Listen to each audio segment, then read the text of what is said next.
What is going on, Crisis Actors? How's everybody doing today? It is episode 1118 of Pop Culture Crisis. My name is Brett. I am here once again with my co-host. Would you introduce yourself, please?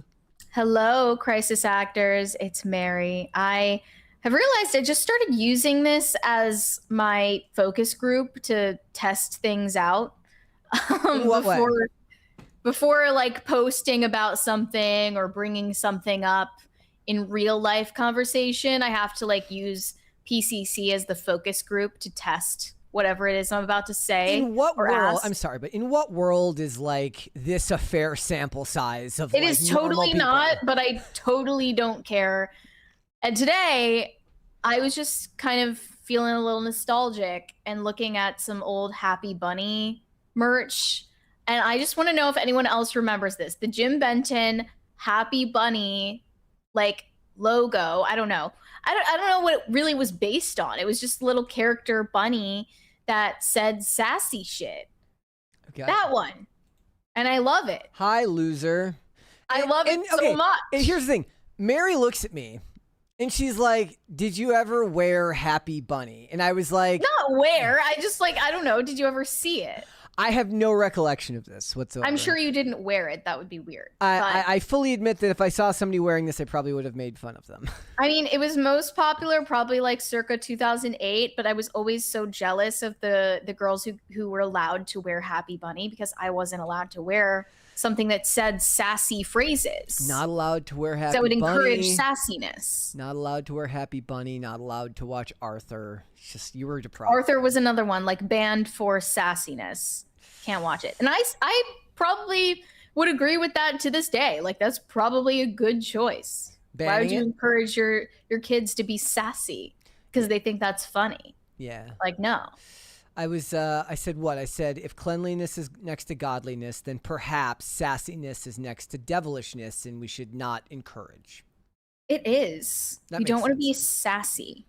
But I do think the shirts are cute. Okay, the bunny is cute. The other thing is, you know, we fell into an epidemic of snark, and I bet you that snark is actually the final stop on the road of sassiness. Like, sassiness ends at snark. So really, it's all Happy Bunny's fault if you think about it.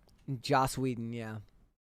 And Joss Whedon, yeah. Yeah, mm-hmm. I'm gonna go ahead with that. Guys, as always, hit the like button on this episode. Subscribe to the channel if you're new here. You've not subscribed here yet already, please and thank you. Also, please, if you guys are going to be around tomorrow night at 7 p.m., I've got a brand new episode, like a bonus premiere episode of PCC with Siaka coming out. We talked about what it really took to produce a Daily Wire movie, and the stories he told me made me never want to be a movie producer ever in my life. I am diametrically opposed to the work that had to be done to get this stuff made. It's antithetical to my introverted nature. That's all I'll say. What, like the cold approaches that he had to do? They'll have to wait and listen to it tomorrow night. It was very interesting to hear, but we got into all sorts of topics. We talked about conservatives' failure to invest in art and in all sorts of discussions. It was actually a lot of fun. So please go ahead and check that out. Premiering tomorrow night at 7 p.m. I may even, if I'm around, drop by the chat and say hi to all you guys and see who's around and see if anybody's actually watching.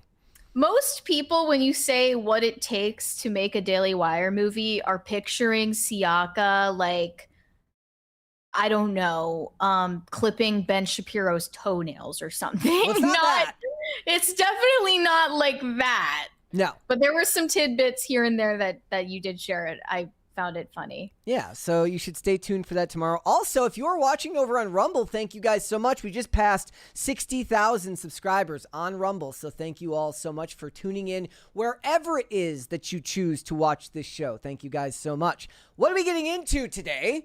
Well, Johnny Depp has a new movie coming out called Day Drinker, which, sounds about right. Wait, is he? I don't know. I don't really remember him ever speaking on this, but does he drink or no? He was. I mean, I don't know what his current status is, but don't you remember that coming up when he was like dating that girl right after the Me Too stuff? He was dating some redhead or something. Oh, it was some like French teacher. Something like that. Anyways, he's got a new movie coming out. Apparently, he's wanted to get this thing made for a long time. And this is going to be, at least some people are framing this as his vehicle back into the mainstream. I would argue that I feel like Ebenezer is that as well. But we'll talk about that. We will also talk about the further backlash going on related to the passing of Hayden Panettiere. Neutrogena, for some reason, decided to make a statement in which they didn't apologize but decided to speak on it anyways. I have no clue why they would do this. There was literally no benefit for them to do so, but it also connects to some text messages that were released by actress Ruby Rose, and it just feels to a lot of people like there's a lot of exploitation from the people around her going on. So we'll get into all of that as well. Also, Alex Cooper, it's all falling apart, guys. It's all coming down. Always falling apart for Alex Cooper over at Unwell. Basically, we are to Alex Cooper's all falling apart as Tim is to Civil War. We will her media empire, her career, it is crumbling. Just very slowly. Very slowly. And we're going to be tracking every movement. Okay, well, just saying, but it is crumbling. Her drink brand, which was like, I was reading this article and losing brain cells as I did so about how, she was like, energy drinks are like for men, and I just think that's like fucked up. So like, I'm gonna make my own energy drink. She's like, they're like, and then nobody bought men. them. She's like, they're made by men, they're advertised by men, to men. Yeah. But I was also reading this article today that apparently CERN/Siren is apparently also struggling. Maybe something we'll talk about on Monday, but apparently all these ladies' brands aren't doing too well. So, Sydney got some mixed signals because, she saw all these comments asking her for underwear, and she didn't realize they meant it had to be used. Yeah, that's. She's like, she was going to open that department right next to the bathwater department, apparently, with. There it is. So we got that. We've got a bunch of other stuff. If you're ready to go, Mary, we can just jump right into it. Are you ready? I think we're ready to go. Well, let's go for it then. It looks like all of those box office records that Obsession broke in its box office run on a measly $750,000 budget have been blown out of the water by a truly unexpected sleeper hit, and it is a Chinese indie animated movie. I don't know if I would call it that. It is feature length, and it is called New Lai. I don't know if I pronounced that right. If any Mandarin speakers are in the audience, let me know. But it means, I think it means the bull is coming. I don't know, something vaguely to that effect. And it is now dethroned Obsession as the most profitable film of all time. And not in absolute numbers, to be clear, but in the ratio between its production budget and its box office gross so far has grossed over $4 million. And according to some projections, might even head up to 14 million total. Is this, what is the currency in China? It's called yen, is it not? Is it still yen? Okay, so is this 4 million yen or that US is dollars? Translated into USD from yen, because the yen are not nearly as valuable as the USD. So they're publishing this for an English-speaking audience. Weirdly enough, we have all found out about its existence from bootleg shaky cam footage of people making fun of how bad this movie is. They're calling it worse than AI, but I think it's actually earning some goodwill, because people are saying they would rather watch a dog shit human movie than a technically high production value AI movie. You can definitely tell that this is made by human beings. For instance, I watched this trailer the other day for the not even a trailer. It's like an early release clip of Val Kilmer in this role for this movie that he wanted to make before he died, but the pandemic and his cancer diagnosis got in the way. So his family gave them permission to do him AI. And it is creepy. Every bit as bad as you would expect it to be. It's extremely uncanny valley. It's extremely like poorly shot, at least his parts of it. There's no flourishes to the camera work and anything like that. We're not going to show it here because I don't know whether we get copyright claimed on it, but like they didn't use like Val Kilmer of current year before he died. They used Val Kilmer from around the time Heat came out in like the 90s. So it was a whole thing. And I think people would rather watch dog shit non-AI movies than this type of stuff. Is that you casting your vote that you would rather watch New Lie than the AI Val Kilmer I would rather movie? watch neither of them. But if you had to choose. Gun to my head, I guess honestly, I'd probably still watch the Val Kilmer one. Oh, man. That's just me. Come on. That's just me. I mean, I think it's unlikely that this movie is going to get distribution outside of China. No, it won't. But if it does, or if it ever did, if there were ever a chance of it getting distribution outside of China, I do believe that it would become one of these meme movies. Yes, it would that be people ironically go to, and it would probably have a pretty impressive run. So yeah, that was actually what I was going to say. Is like if it made it here, and I don't think that it would be a mimetic movie, or it would at the very least think Minions when everybody went dressed up in suits or something like that. Maybe everybody will show up in like animal costumes, and it'll be a furry movie. Yeah, the only difference being that like each of those Minions movies or the Minecraft movie probably costs, in the 9-figure range to make, and this costs $200. I don't know if this is the real story, but people are claiming it was made by a Chinese mom and her son in 5 years, leading up to an 86-minute long animated film starring these really uncanny looking animal characters. They're really uncomfortable looking. Are we willing to risk showing this? No, I'm gonna scrub through. He meets his father. Like, this is really dramatic and emotional, it seems. Aww. They also the animals kind of look Chinese. I'm not gonna lie, I see it. Okay. This is your son. It's Simba. It's basically Simba. Yeah, it's like the Chinese version of The Lion King. But don't get me wrong, Chinese people do think it's ridiculous, and they're going for ironic purposes only, it seems. Yep. But it's just kind of showing that they have a very different sense of humor over there. Yeah, you know what? I say it should get a sequel, and then they'll turn it into a cinematic universe. Can we get a dub version to distribute in the US? Because I bet it would make at least $1 million here. Look, the other thing is that nobody actually believes the numbers that the Chinese box office reports. Like that movie Niza made like $10 gazillion, and everyone's like, okay, it's like China money. It's. Do you think they're lying?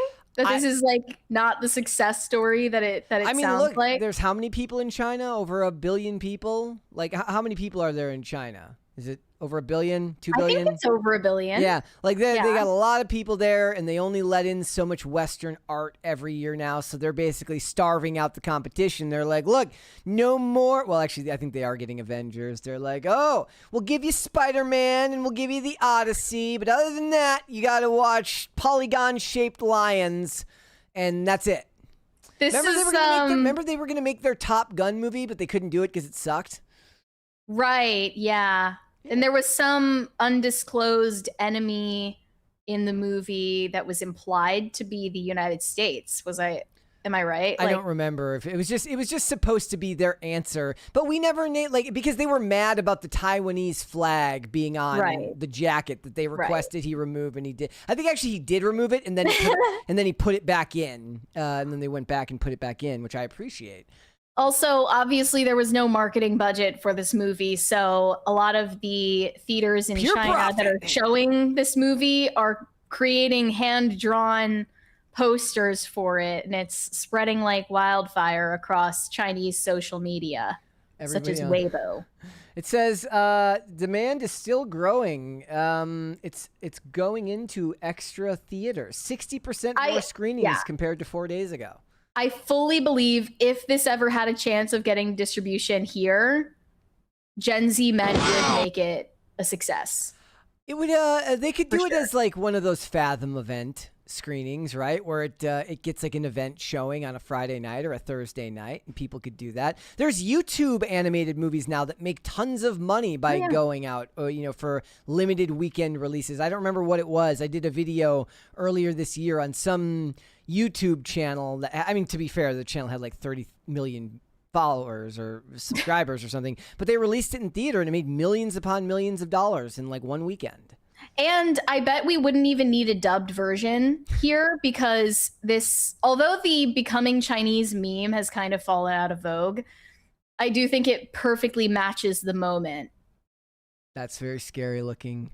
Is it like a snake in a train at the same time? It looks like maybe this is like the antagonist in the movie. I don't know. They're like fighting a viper. People are calling the visuals disaster level. The entire production team was basically just two people, the director and the screenwriter. After 9 days in theater, the box office still hasn't even crossed 10,000. I don't know what RMB is.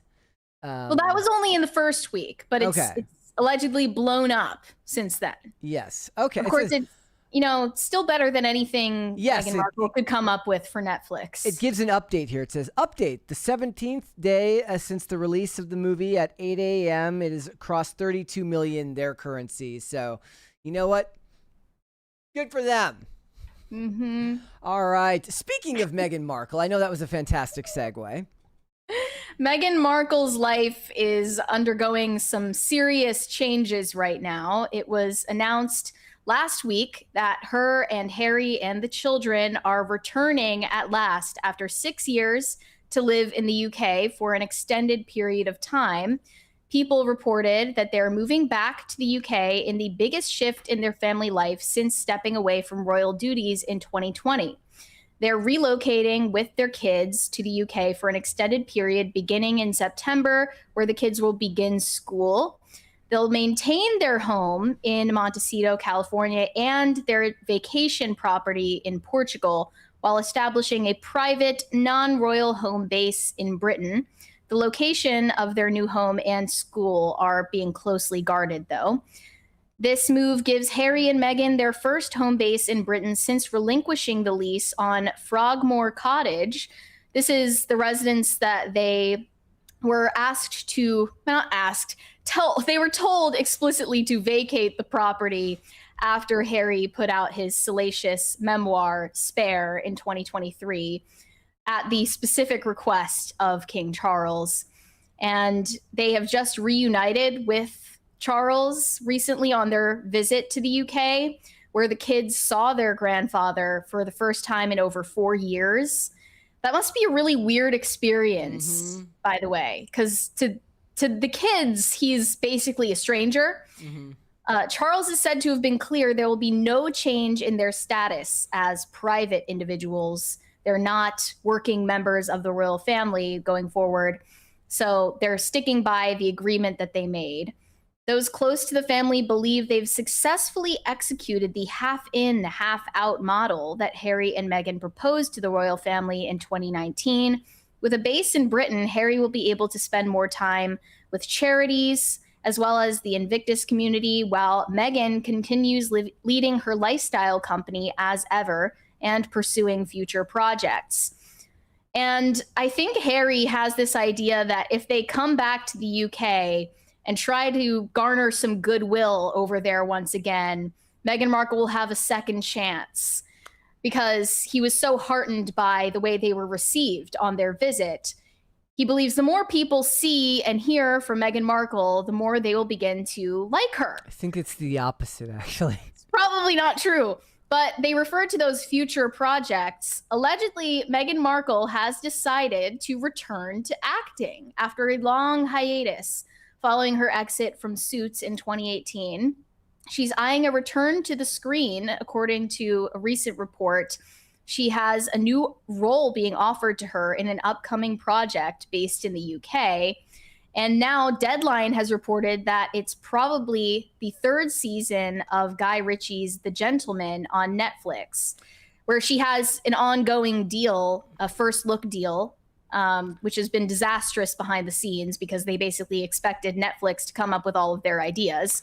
So I was told by someone that apparently he saw her at a party and he offered her this role. Mhm. Now, Guy Ritchie was married to Madonna, who loved and was obsessed with the royal family.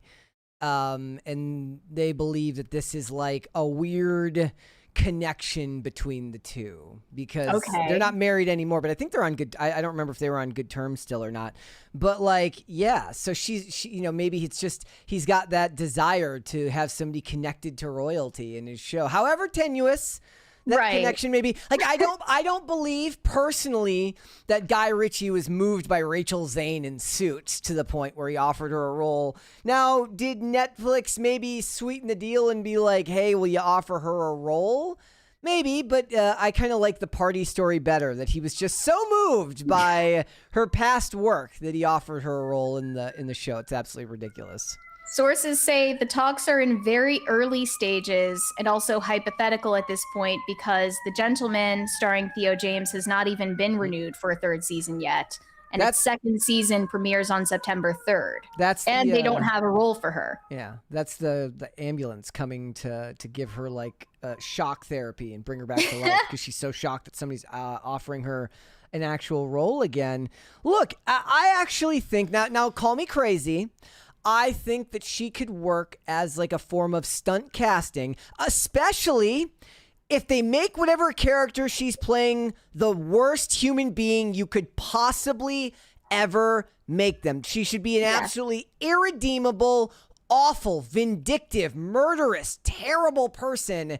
And she can lean into it, and I bet you it restarts her whole career if she does. Like, they can't bring her in and have her be some type of benevolent, nice, good person. She's got to be absolutely awful. Well, this circles back to our PR rehab idea for Meghan, where she just leans into being out of touch and self-centered. Like Gwyneth Paltrow, there is definitely an appeal there, but I don't know if she's willing to be the butt of the joke.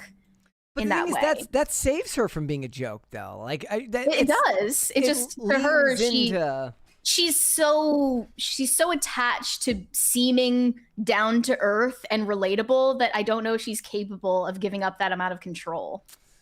I mean, it depends on we'll see. It depends on whether she feels like acting is something she wants to get back into full time, right? Like, she will reliably bring an audience of hate watchers to anything she does. And that's something that her hate watchers will never admit is true, but I bet at least half of the reason why anyone tuned in to her reality show on Netflix with Love, it was because they wanted to make fun of her. Maybe she can play a murderous reality TV mogul. Like her own version of The Apprentice? No, she's just like, her character is like an evil producer for reality television. I mean, I'm sure that's something she can easily channel. Is that like, I mean, I guess what else is she gonna do, right? She's learned that reality TV isn't really the space for her. It doesn't really work. It's probably easier to connect with words on a page that somebody else writes rather than producing and dreaming up your own shows, as she's learning the hard way. Right. Well, since you've actually watched Suits and I haven't, do you think she's a good actress?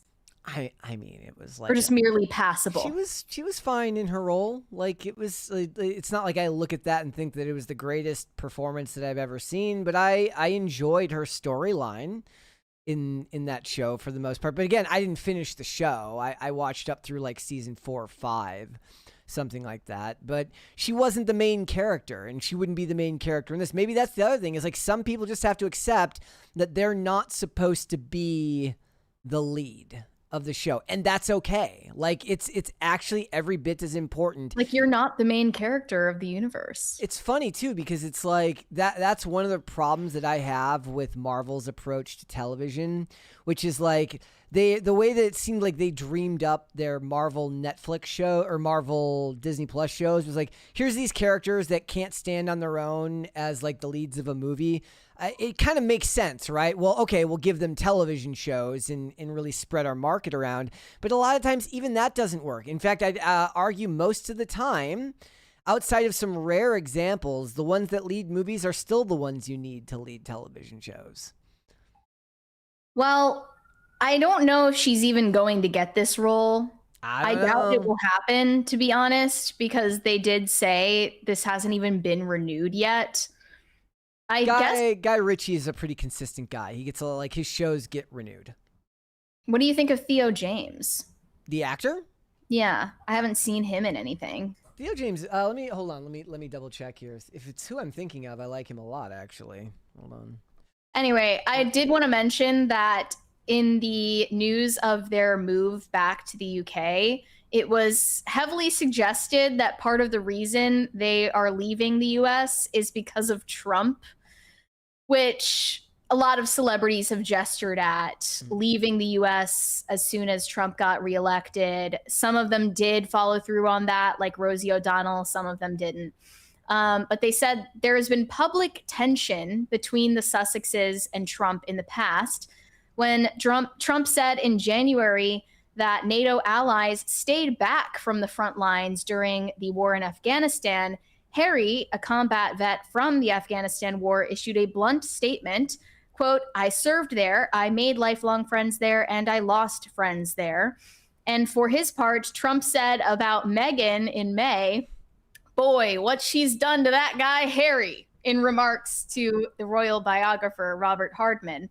Those close to Harry believe his recent visit to the UK reflects his conviction that the more the public interacts with Meghan, the more they will appreciate her. You know what Trump's got a dartboard, and it's a picture of Kristen Stewart and a picture of Meghan Markle, and he's throwing darts at him.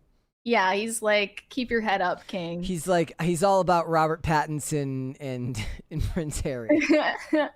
I love that he's still so invested in the entertainment industry to this day. He'll never give it up. His way of thinking never changed. He never turned into a politician, truly.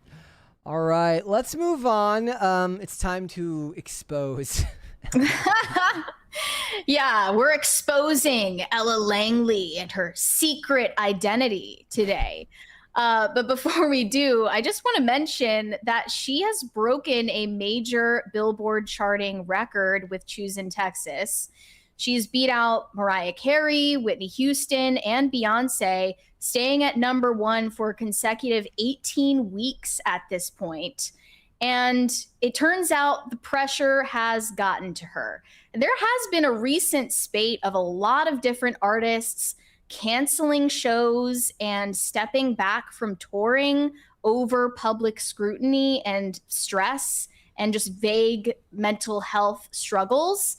We just talked about two of the members of Cat's Eye doing this. Mm-hmm. But, in the past, we've also seen examples of that from Shawn Mendes, Justin Bieber.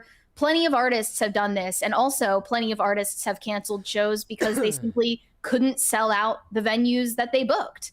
But in Ella Langley's case, she was not struggling to sell tickets. She announced on Instagram last week, "I'm so sad to be posting this. The past several weeks have been tough. I've been fighting sickness and feeling more run down than ever. After a lot of thought, I've made the hard decision to take a couple of weeks to rest and focus on my health, mind, body, and heart. I want to be fully present for all the moments ahead, and I know I can't do that without first taking care of myself. Sometimes we have to listen when our bodies and hearts are telling us to slow down. I'm so grateful for your understanding and love. It truly means the world to me."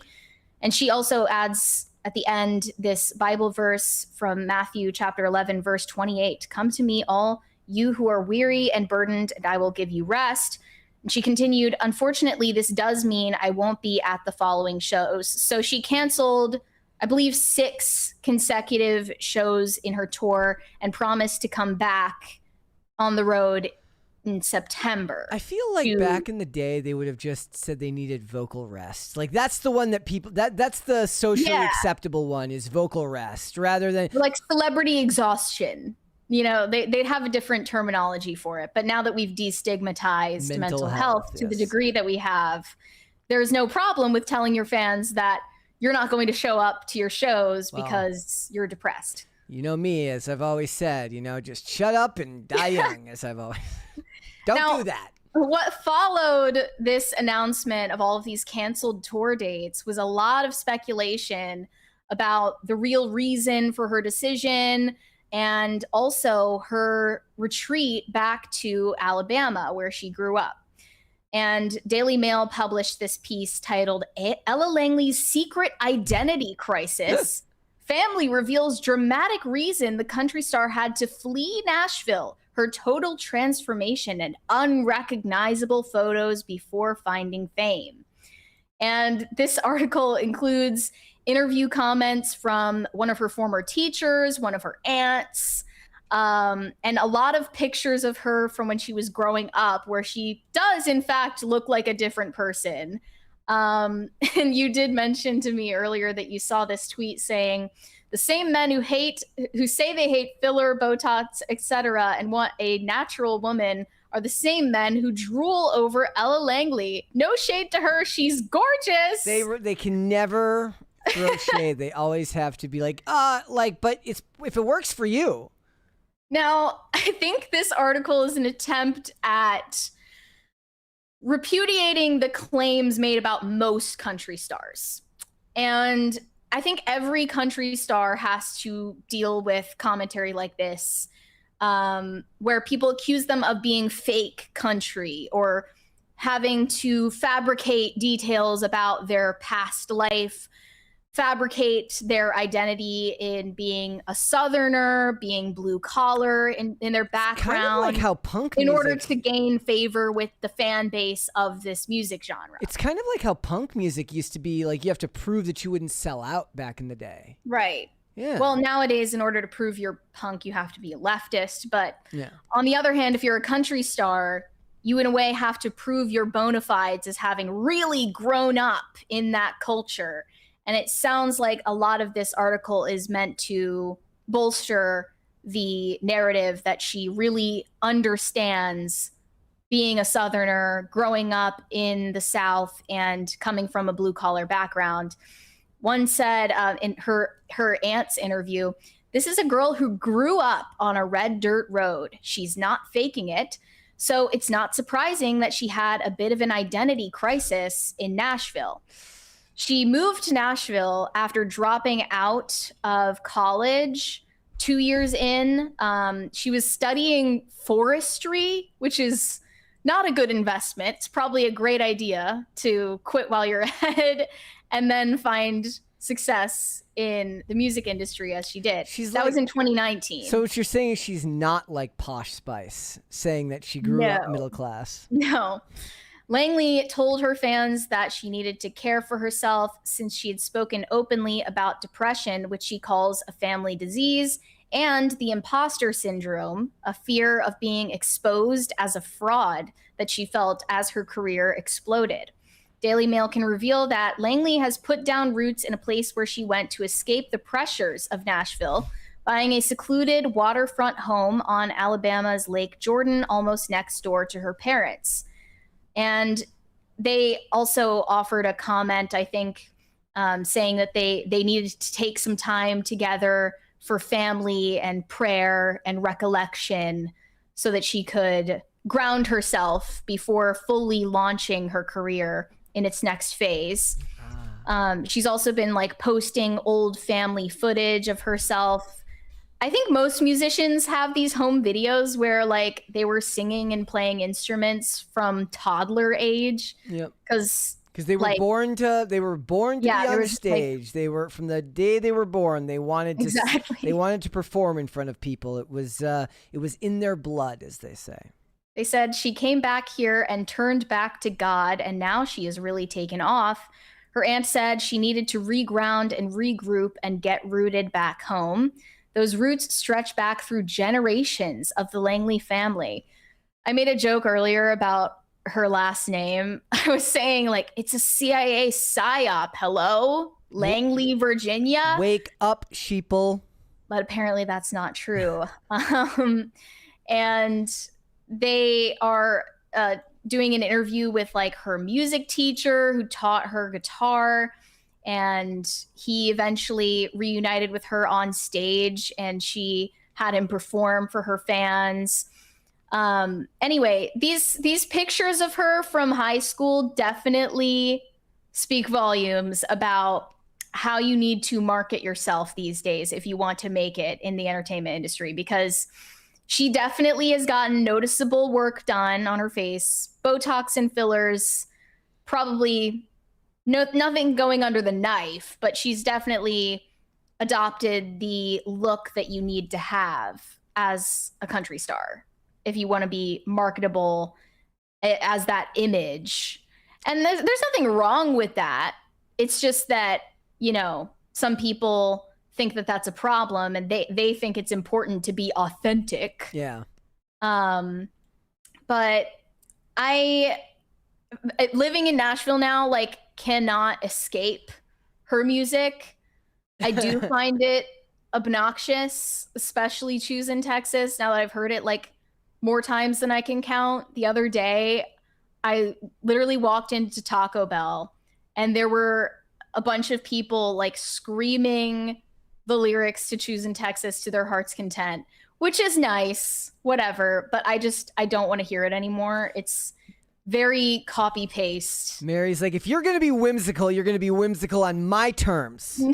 or just, you know, when I'm not around, that would be nice. Save your whimsy for the week. And there was one person interviewed for this article who didn't have nice things to say about her. Who was that? It was a guitarist named Aaron Brooks who played with her first band back in 2019. Sour Grapes. That was after he met her in Nashville.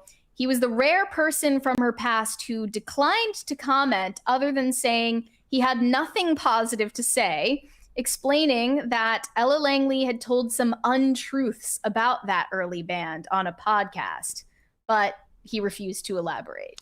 So it definitely sounds like some sour grapes there.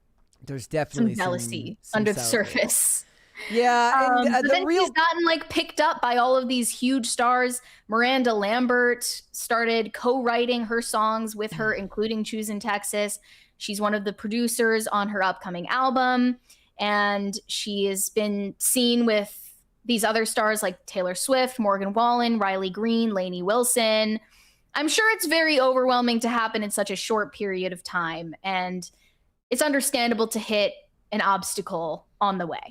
So who would you rather listen to, Ella Langley or Maren Morris? Oh my gosh. Their music, just their music. I don't know if I've even listened to a Maren Morris song. Well, we know who's more annoying. Maren Morris. Maren Morris is more annoying by far. Yes. And always looks like she smells something bad. Yes. Yeah. She definitely seems like more of a country music skinwalker than Ella Langley, by far. And she's just crazy. Like, she's obsessed with exposing her toddler son to like drag queens and trans ideology. And she has major TDS. Every photo she looks of severing her ties from the country music industry because she believes that, you know, the people who work in that industry and the people who are fans of country music are racist hillbillies. So, you know, if she thinks that she can be more successful in another genre, she can go ahead and try her hand at that. But she definitely seems like more of that stereotype of someone who puts on the costume of country without actually being part of it as a culture. I would agree with that. All right. What would you like to see, the cringe or the cute? Let's see the cute first today. Okay, let's do that then. We had some good ones this week. This was going to be tough. This is a good one. I like this one. From Hinkle Dinkle the Third. Oh. And it doesn't give a cat's name, but it just says the fuzziest jerk, and the cat looks like it's judging you extremely hard. He looks cute. And then there's a quote tweet, or like a quoted response from someone with another kitty. No name, just hold on. Curled up in a ball. I like the Dutch angle. Good job. Yeah. All right. These are artistic shots. Appreciate that. Let's do the cringe of the day, ladies and gentlemen. Here we go. Mary here, and we've got something brand new. We're so excited to introduce you to it. It is a baloney folder. Look at it. It is big. You're going to want to clear off your counter. You're not going to be able to store it. Now, a bologna folder solves multiple problems. It's going to organize your bologna. It's going to save. They should have gotten the ShamWow guy to do this.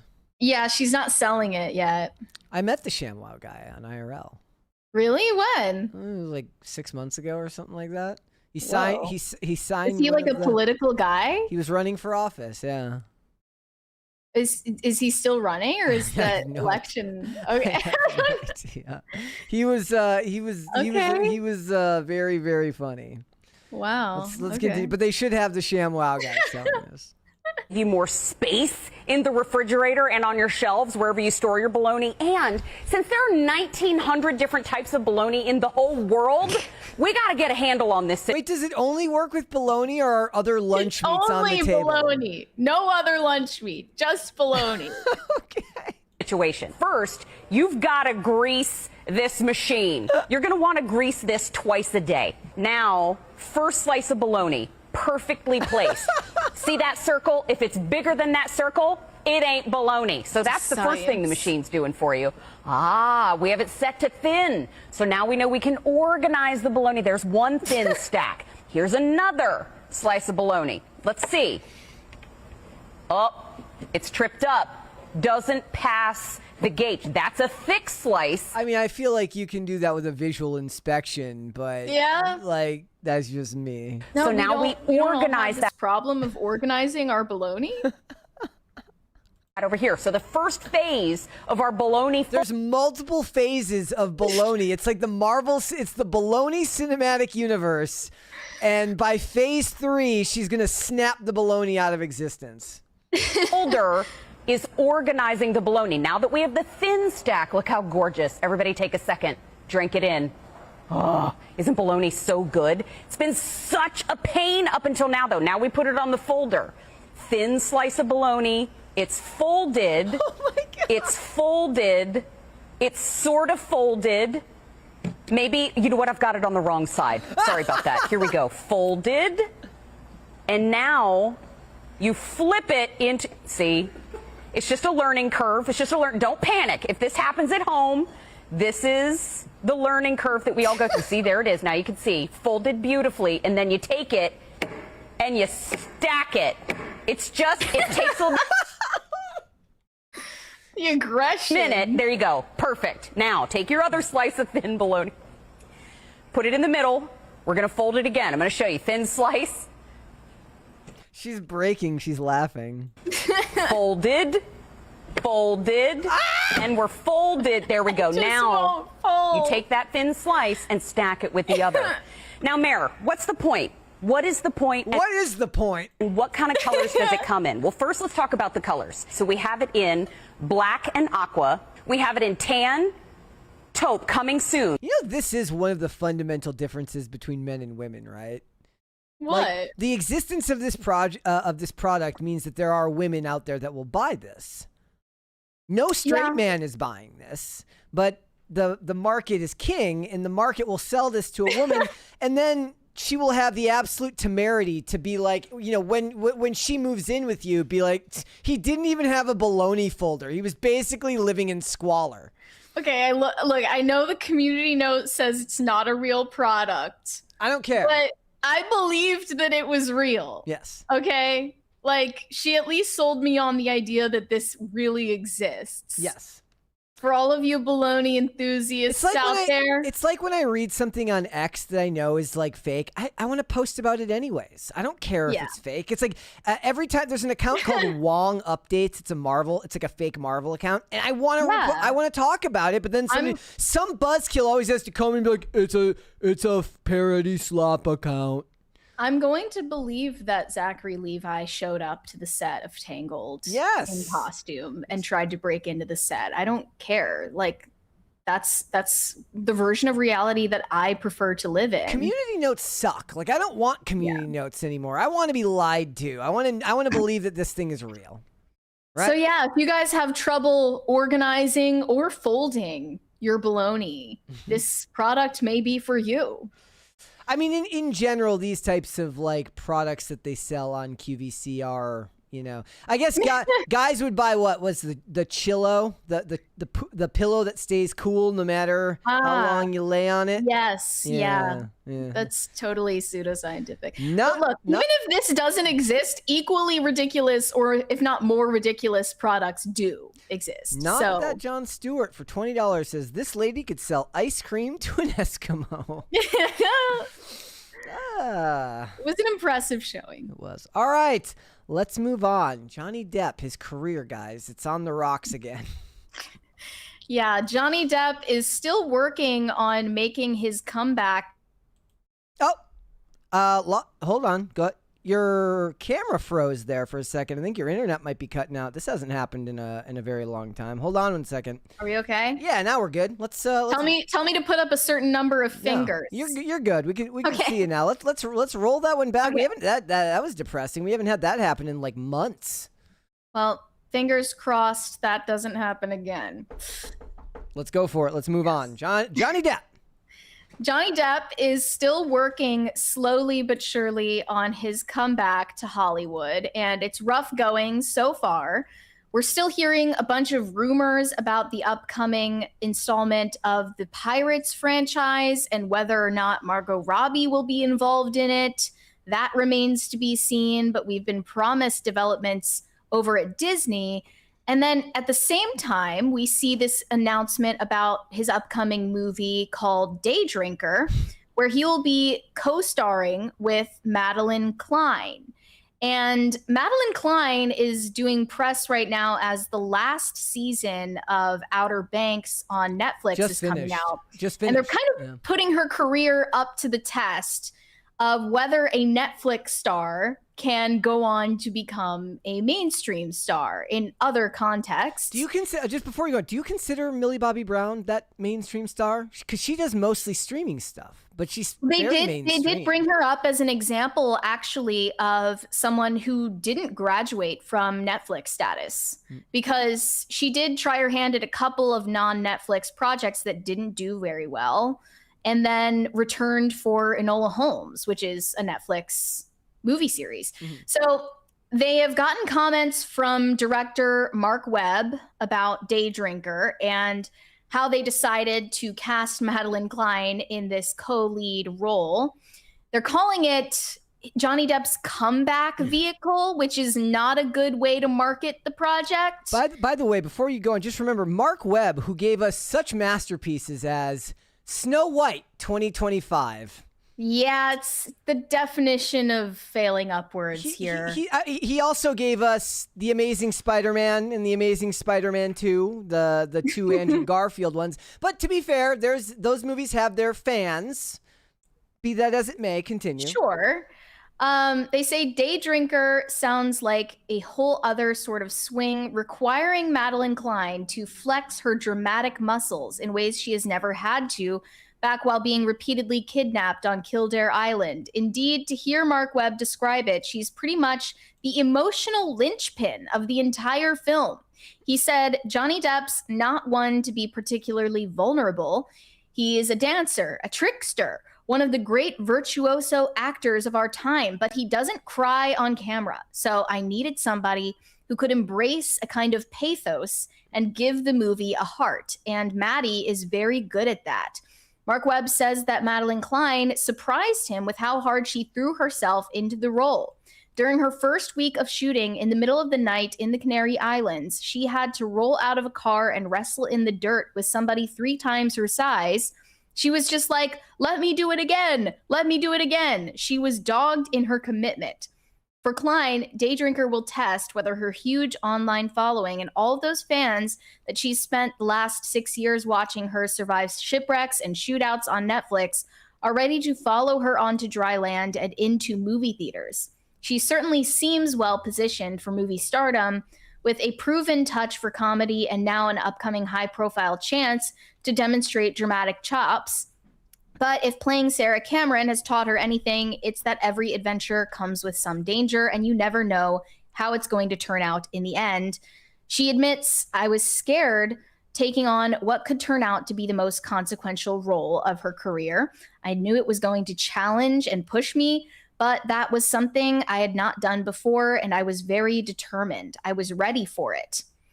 So Mark Webb says, we looked at a lot of people, but Maddie has a high profile for a young actor with her social media presence and how well Outer Banks had done. So I went back and watched her show, really studied her performance, and enjoyed what she had done. She's beautiful and talented, but also has a relatability that I thought was very appealing. And then he mentions this about Johnny Depp not crying on camera.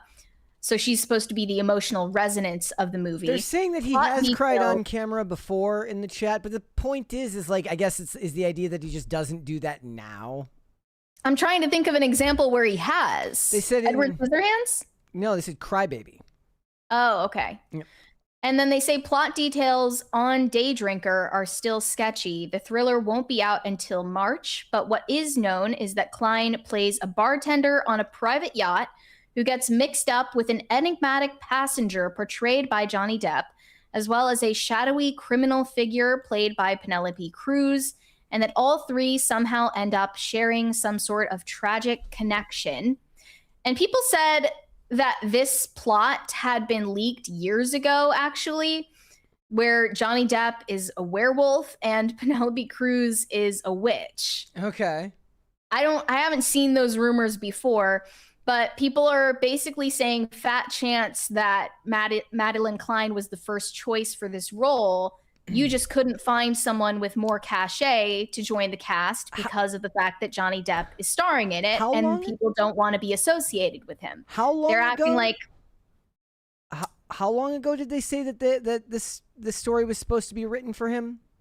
They didn't say exactly. It just said that it was leaked years ago. Okay, it was written by a guy. So maybe it's been in production hell since before the defamation trial. It was written by a guy named Zach Dean, who did such illustrious work as Fast X, which, you know, to be fair, I love, but I wouldn't exactly call it cinema.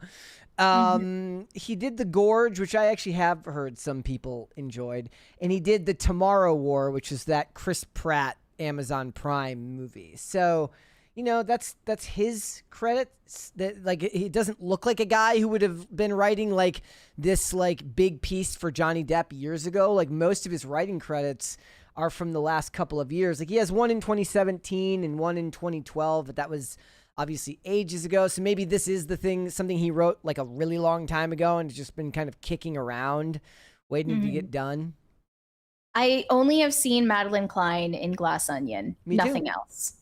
Which is also in the Netflix category. One of the Amber Heard supporters replied to this saying they probably begged Sydney Sweeney or Jenna Ortega to take this role, but they could only manage to scrape the bottom of the barrel and get Madeline Klein.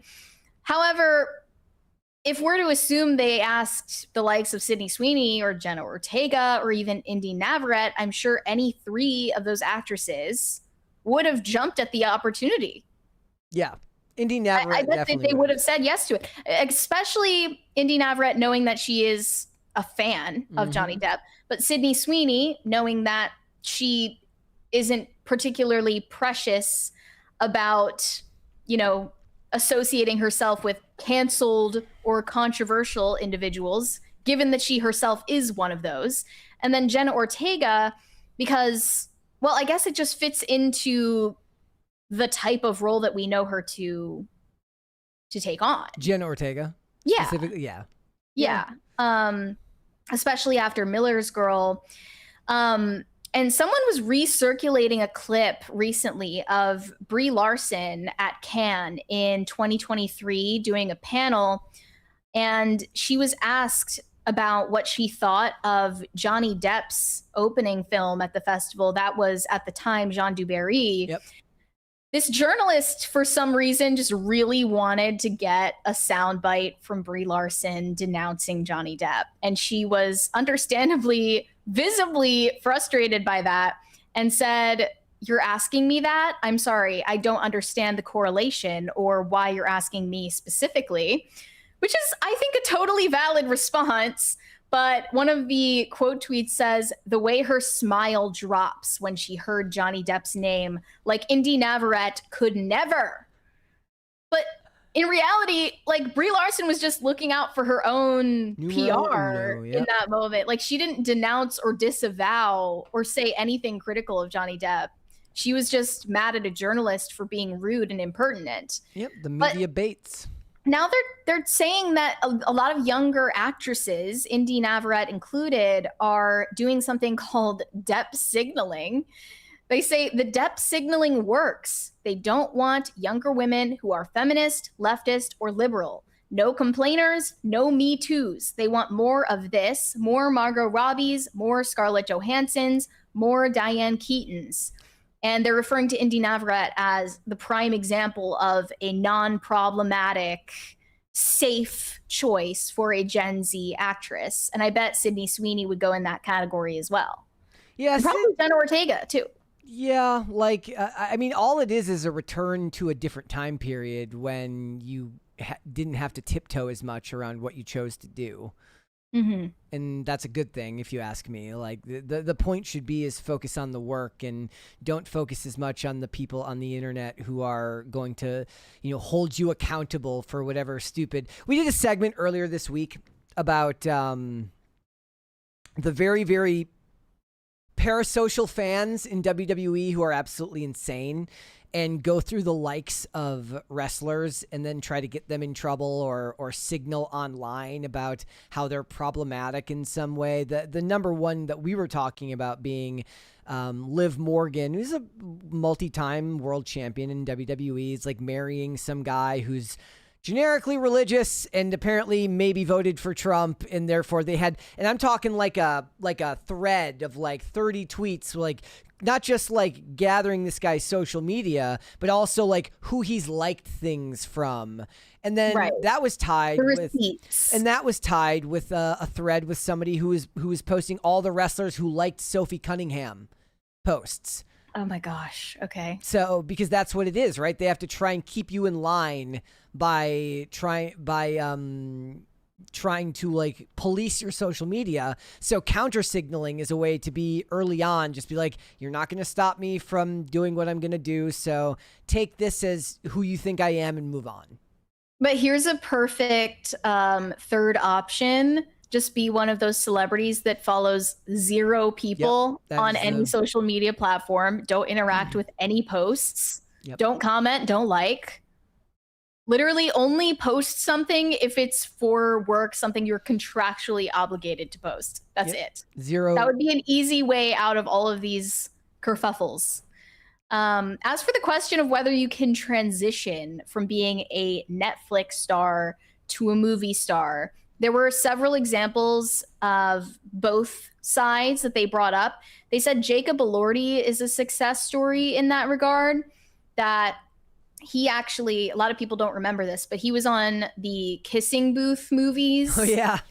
With Joey King, I think, and they used to date. I think that's how they met. He was on the Kissing Booth and then made it to Euphoria and then ended up, in movies, including not the Elvis movie starring Austin Butler, but the Elvis movie about Priscilla.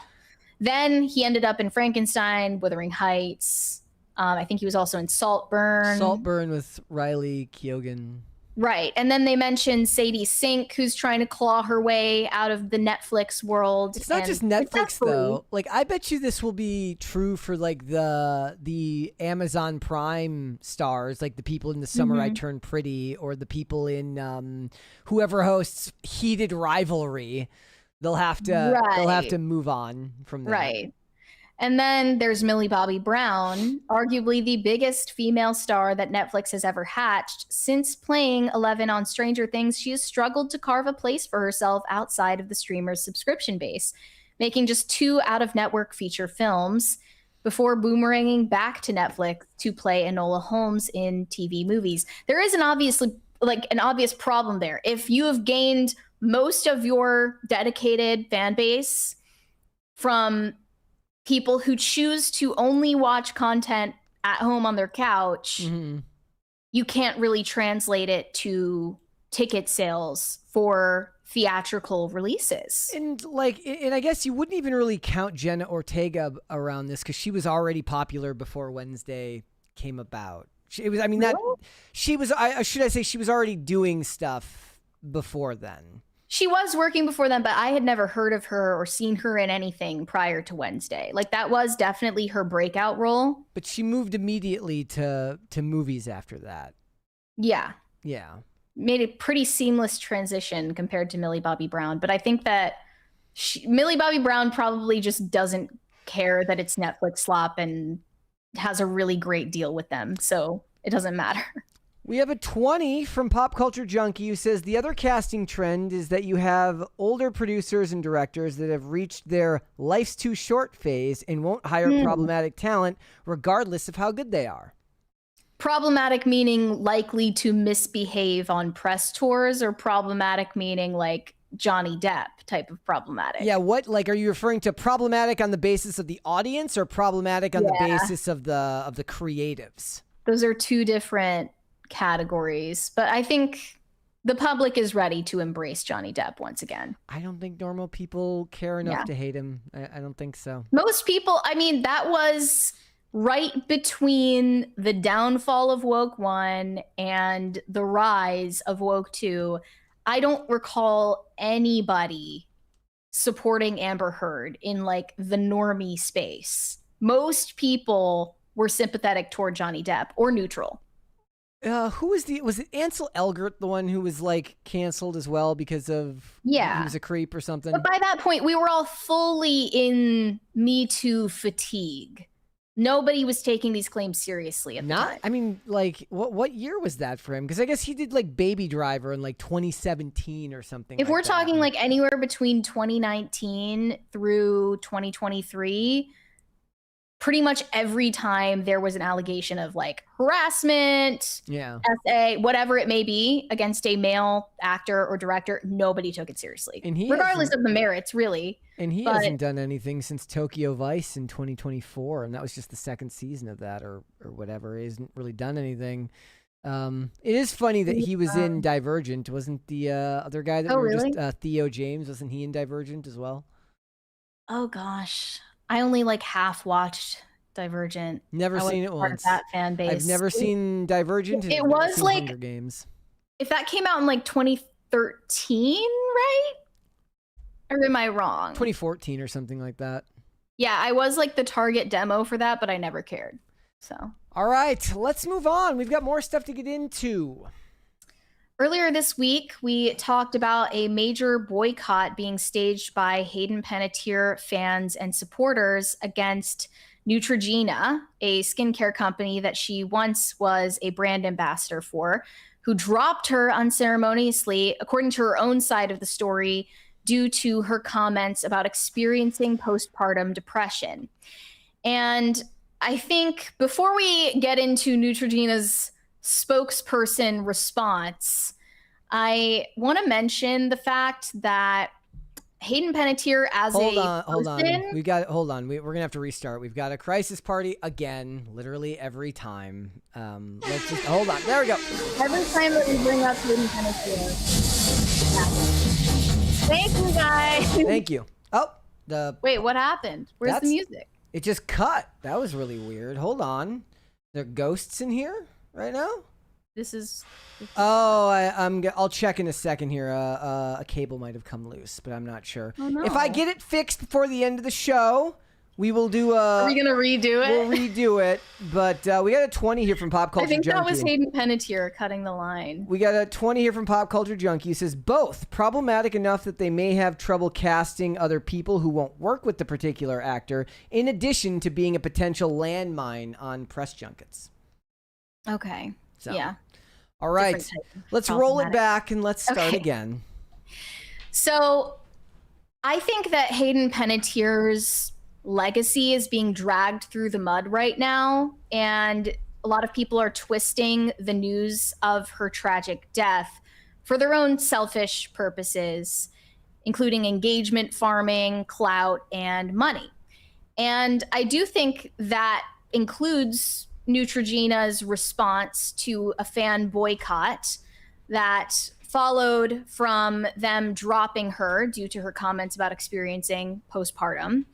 They issued an official statement in corpo speak to respond to all of the backlash from Hayden Panettiere's fans and supporters. Here's what they said. "We're deeply saddened by Hayden Panettiere's passing. For more than a decade, Hayden was a valued member of our Neutrogena community. We are proud to have partnered with her and understand that we made her feel unsupported during a very difficult time. This is not what Neutrogena stands for or who we want to be. Hayden's courage in sharing her challenges helped inspire important conversations and awareness. We're making a significant investment to a long-standing community health partner to help give more women access to the support they need, including care for postpartum depression. We will share more details with the community when plans are in place. Out of respect for Hayden's family and loved ones, we did not want to speak out so soon following her passing. Everyone at Neutrogena extends their deepest condolences to Hayden's family and all who loved her." So it was very clear this was not an apology as soon as it came out. I have no idea why they would decide to respond to the backlash. If not to apologize, then what's the real purpose behind this other than some vague promise of a virtue signal in the future by partnering with a nonprofit or something, which we don't even know the details about that yet. So people are definitely voicing further consternation over this sad excuse for an apology from a mega corporation. I don't know why they would expect something personal from a corporation anyway, but the calls for boycott have not stopped or slowed down as a result of this statement. They have only gotten louder and only more attention has been drawn to this. Now, I think I saw actually someone mention this was trending a matter of months ago before Hayden Panettiere died. Because of the book that you released. Yeah, because of her memoir. I think that mentioned some stuff about postpartum in her memoir. And people were talking about the fact that Neutrogena dropped her due to her comments about experiencing postpartum. And nobody did anything or called for a boycott. Neutrogena didn't respond at the time because, you know, they weren't put in the hot seat. And now they have been, and they made a mess of it further. And I think this is doing Hayden Panettiere and her family and her fans and her legacy zero favors. If you just continue dragging it out like this in the most ugly way possible, also spinning conspiracy theories about her death, making false accusations against people who were around her when she died, including her on-again, off-again boyfriend, who is now getting accused of either murder or manslaughter. It's hard to tell. That isn't helping anybody. And it's also seemingly furthering stigma around addiction issues. If people think it's impossible that she had, that she was like unintentionally doing something that put her life in danger, like that makes perfect sense to me. But people are claiming that there was foul play involved in her death with zero evidence. Yeah. And I think it's just making this into some sort of media circus that doesn't really pay her any respect as a human being who can't speak up for herself anymore. It's become conspiracy slop once again. Yeah. Is it possible that somebody in her life might have acquired her something that in which led to this happening? Maybe. Not knowingly, I bet. That's not what they're saying here. That it's like an overdose is an overdose. There's a tweet I saw yesterday that said it was related to a headline from TMZ that said Hayden Panettiere had sweet birthday plans with daughter this week, and this person said, "See, if she wanted to overdose and kill herself, she wouldn't have made plans for her birthday like that. She was committed on staying sober. Something ain't right." You must have never been around a single person with a substance abuse problem in your entire life if you think the world works that way. It is not the way things work with addicts. Addicts OD all the time, as I said, and if in my tweet, the vast majority of them are not trying to. And the world is just oftentimes, look, the rate of failure amongst addicts is massive. Okay. The vast majority of them want to get, a lot of them want to get sober, and the vast majority of them fail. And that's why the success stories are so rare and so important. Not everything is a conspiracy. Doing drugs on a regular basis is an extremely dangerous thing to do, whether it's prescription or not. It does not matter. It's an extremely hazardous and dangerous thing to do, and you must have no experience whatsoever with addicts if what you're thinking here. It's almost, the sad thing is I think it's easier for some people to believe this stuff because the real world is full of depressing randomness tied to your actions. In these cases, you put yourself in dangerous situations and bad things happen. And it's easier to believe that it's all part of some evil demonic plan on behalf of some bad guy who did something for some means of personal gain, rather than understanding that addicts often lead dangerous, sad lives that lead to tragedy. And that is an awful thing, but it's a reality that many, many millions of people face every day. Right. So it's not just these baseless claims about foul play involved in her death. It's also people making dubious claims that Hollywood is somehow to blame, that someone she referenced in her memoir as acting inappropriate towards her put out a hit to take her out for exposing predatory behavior in the industry. Again, nobody was no exposed. Evidence for that either. Nobody was exposed. That's the thing. Nobody was exposed. No names given. Nobody's exposed. It's wearing on me, man. People, and that's not to say that bad shit didn't happen to them, but people who have bad shit that happen to them oftentimes fall into cycles of drug abuse, in which case you do damage to yourself all on your own, without it being done by some shadowy government organization or Hollywood cabal of satanic pedophiles or whatever you want to call it. It's just unbelievably frustrating. Yeah, and then her mom put out this horribly tone-deaf, cold, impersonal statement about Hayden's death, which didn't explicitly blame Hayden Panettiere for her overdose, but definitely suggested that, she had gone down the wrong path and it's unfortunate, but this is the fate she chose. Like, that was basically what her mother was saying. And her mother is one of the most notorious examples of a toxic Hollywood stage mom to a child star that you've ever heard of. But, she put out this statement and people are outraged about it.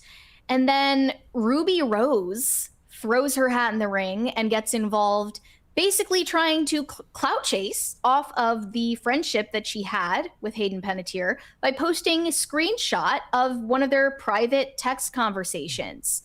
And it was a conversation they were having about Hayden's mom. You can see in the screenshot that Ruby Rose is discussing the struggle of separating from your parents. She said it's an unnatural position to be placed in because they didn't act or behave like mothers, so we are wounded from them, but the idea of a mother is still so powerful to us. Hayden responded in the screenshot saying, all of that lands. I was sobbing over her cruelty yesterday, thinking, my God, I'm 36 and she can still cause this kind of pain. I'm her only child left, and this is how she wants to handle the situation. And Ruby Rose posted this purely for clout and internet brownie points. She's a piece of shit for posting this when this was a private conversation intended only for her eyes.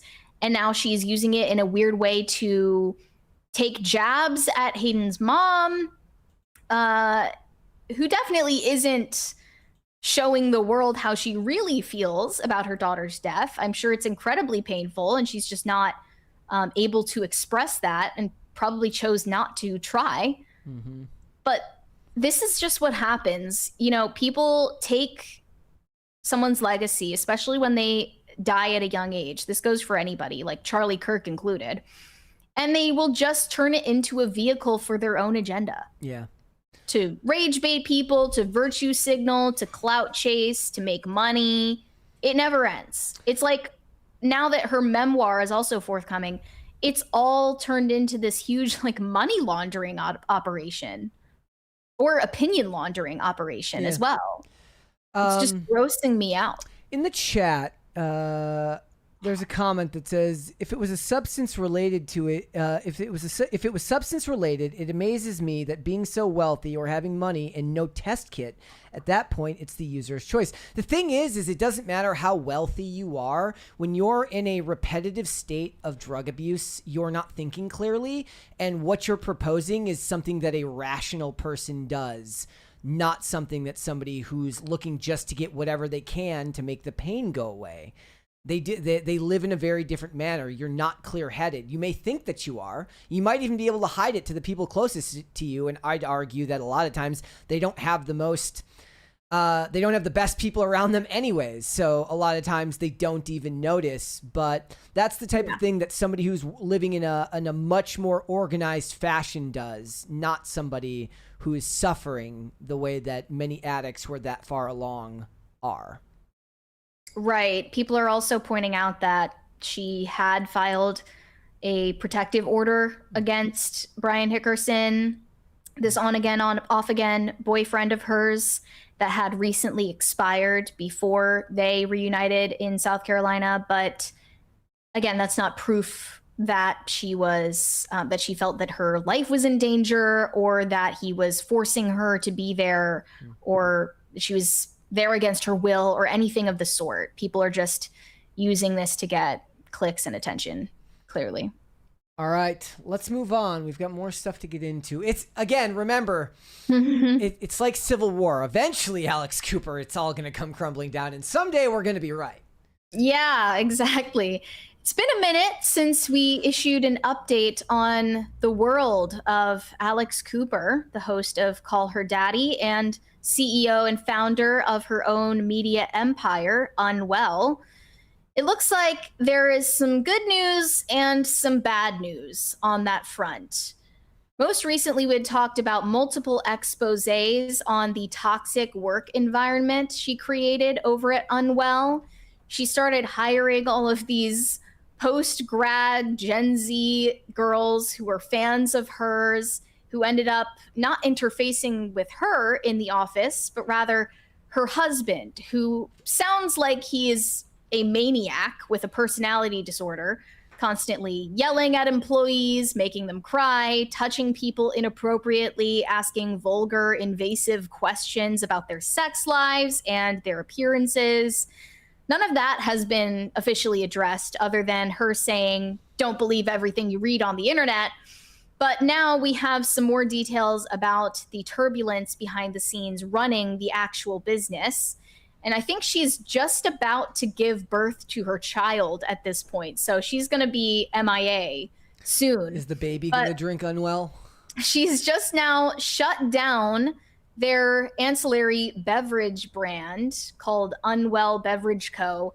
less than 2 years after its launch because it just wasn't selling well enough. And this was reported in the LA Times. Alex Cooper's beverage business is shutting down, demonstrating the challenges that online creators often have diversifying their work away from content. Unwell Beverage Co., which she launched in partnership with Nestle in 2025, is planning to introduce more flavors tied to Halloween and will subsequently cease production across all of the brand's line, according to people familiar with the matter. Target, the brand's main distribution partner, is selling through its supply, and the sources involved asked not to be named because they are not authorized to speak about the plans publicly. Debuting as Unwell Hydration, the initial line came in 3 flavors and contained electrolytes, vitamins, and caffeine. The brand soon added protein and energy-focused beverages. The drinks can often be seen in episodes of Cooper's Call Her Daddy podcast, sitting on the tables next to the host and her guest. And beyond the ingredients, which position the beverage somewhere between sports drink and functional wellness elixir, Cooper wanted the drink to stand out amongst its competitors by marketing it to women. She said, every time I went to pick up an energy drink or any type of hydration drink, it's all catered to men. If you go to their Instagrams, the packaging is for men, and a lot of it has to do with high performance. Like, you have to be a professional athlete to drink this. And it's all made for men, by men, marketed to men. Wait, don't women need high performance? They're girl bosses, right? They need to stay alert at the office. This just has to be her scripted response when asked why she does anything, which is just like rah, girl power, men suck. Because men do it too. It can't possibly be that she just wants to make money off of a product. It has to be for feminism. Every time, even if it's something as stupid as a sports drink. I'm at that point now where I don't want a company to pretend like they're making something for virtuous reasons. I want them to be you like, literally just made Gatorade and put your face on it. Yep. And you're saying that it was for woman rights or something. Like, I can't with this woman. Anyway, further news, she has fallen out with her talent agency. I believe it's because she put them to an ultimatum to either drop her former talent, Alex Earl, who she had this major high school drama falling out with just this past year. Who is her talent agency? UTA? And, yeah, UTA. I almost called it... UTA then refused to drop Alex Earl and her former boss, Dave Portnoy, as clients. I mean, there's no way. No whatever. way they're dropping Portnoy. It's me or them. So she's leaving UTA for CAA, but has not signed any deal yet. I almost called it UTI. No, but they should start a new one just for her. She should. United Talent Unwell Talent Incorporated. Exactly. UTI. Cooper is one of the most ambitious characters in podcasting. She and her husband, Matt Kaplan, are trying to turn her hit show into a larger media company. They've built a podcast network, produced films and TV shows, started a line of drinks, and opened an advertising agency. But turning a large following into a company is really, really hard. We've written about the problems at media businesses started by Reese Witherspoon, Kevin Hart, and LeBron James, to name a few. And setting aside any management concerns regarding Matt Kaplan, Unwell's drinks business is being wound down, and its video efforts haven't been as successful as audio programs. Its most successful podcast outside of Call Her Daddy ended in a feud between Alex Cooper and host Alex Earl. Earl is also represented by UTA, which is a factor in Cooper's departure. As Cooper and her husband try to build out Unwell, they're looking for guidance from people who have helped stars do this before. Then comes a major cash injection from a man named Patrick Whitesell. Mm. And his investment firm has now given Unwell an undisclosed massive sum of growth capital, as they call it.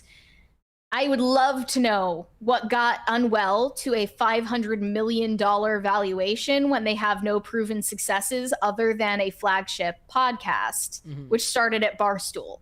But so says Variety. Patrick Whitesell, co-founder of WME and former executive chairman of the successor company Endeavor, has now given Alex Cooper a huge cash investment.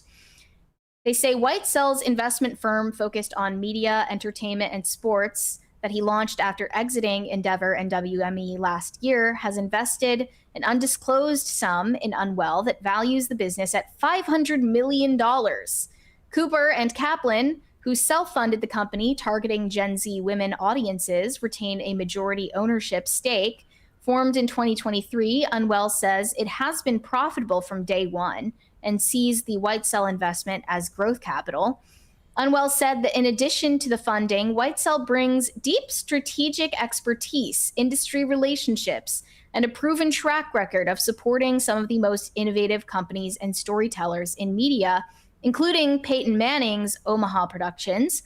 Trust has become the ultimate distribution channel, and 70 million women a month tune into Unwell, says Cooper. We're scaling on all fronts, combining nimbleness, social-first premium content, and our understanding of culture to serve this highly influential audience. What does With that White Cell's mean? backing, the company is now poised to accelerate our media platform's growth through acquisitions and investments. I don't know what any of that means, but I'm with Means Dingus. nothing. I'm with Dingus Khan of Gongolia. Alani is already the feminist energy drink. Yeah, that's the only proven success of marketing an energy drink to women specifically. And then But there's it seems nonsensical to me. It seems almost more sexist to say that women can't enjoy like Monster Are they or not allowed? Prime or any of the other mainstream offerings. Are they not allowed to like Logan Paul's energy drink because it's misogynistic or something? Or maybe they just don't like Pokemon? Doesn't that seem more sexist to say like you can only buy a certain product if it has like the color pink and flowers on it? Yeah. I don't know. That was just what I was told for the last 10, 15 years, but yeah, is it whatever. now, is it pandery and old school to make like women products that are pink? Because they still do the pink tax supposedly on all the razors and all the hygiene products. Mm-hmm. So they go further into the scandals that have plagued Unwell in recent history.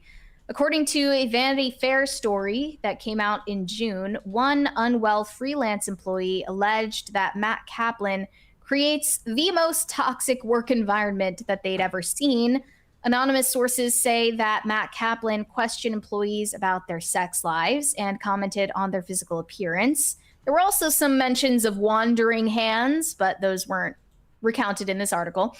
In April, Bloomberg reported that Matt Kaplan has earned a reputation for frequently yelling at staff members and said that Unwell employees were looking for the exit. Cooper eventually responded to all of this scandal while she was doing an interview with the Wall Street Journal. She said, "I'll just leave it at don't believe everything you read on the internet, but I think everyone knows that at this point. I think we've done a really incredible job at Unwell. And I think if you walk the halls, there are so many people that are so happy to work at this company.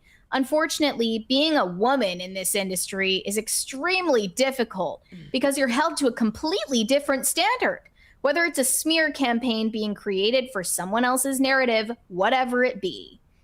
So she just fell back on the easy excuse that anytime she gets critiqued, it's because she's a woman and she's empowering women and they want to stop that because that's the patriarchy talking. I am more than fatigued with this after our discussion about Phoebe Gates earlier in the week. Just because of the girl boss of it all? Yeah. I Well, just look. can't imagine anyone buys this shit anymore. It's kind Phoebe Gates is not going to face consequences for committing federal crimes because she's Bill Gates' daughter, of course. But there is also an element to this that, you know, you are going to evade accountability for mistakes, whether it's a crime or not, because you're a woman, especially if you're conventionally attractive in your 20s or 30s. And in Phoebe Gates' case, like, that's on a more serious level. You could get sued for defrauding your investors. You could get sued by the platforms you were affiliated with for violating their policies. You're also in massive debt, which you're probably going to get rescued from. And you also violated federal law. So there's all of that put together. Yes, being a Nepo baby and the daughter of one of the richest men on the planet helps, but it wouldn't necessarily mean she would be doomed without her father because she's a woman in tech and you just get a pass for anything you do. If you're doing an independent tech startup or media empire or whatever it may be, if you dress it up in feminist branding, like, you will get away with shady shit, as proven time and time again. It does feel like it doesn't feel like maybe to us that feminist branding would work, but it still does. Yeah. It still absolutely does. And it was just so mind-boggling to me that that was still possible after Theranos. Yeah. Like, not that Alex Cooper has committed a crime that we know of, We could be surprised. I mean, on but and like, find out. think of like who is the? It was a lady who created Bumble, right, or Hinge, or one of those. Bumble. Bumble, right? Like this is like there's precedent that this stuff happens before. But for instance, I didn't know that it was a woman that created Bumble until like a couple years ago. Well, until they, beat you over the head with that information because they believed it was essential to marketing the idea. See, eventually we'll live in a society where all names are usable for both genders, and then you'll just never know.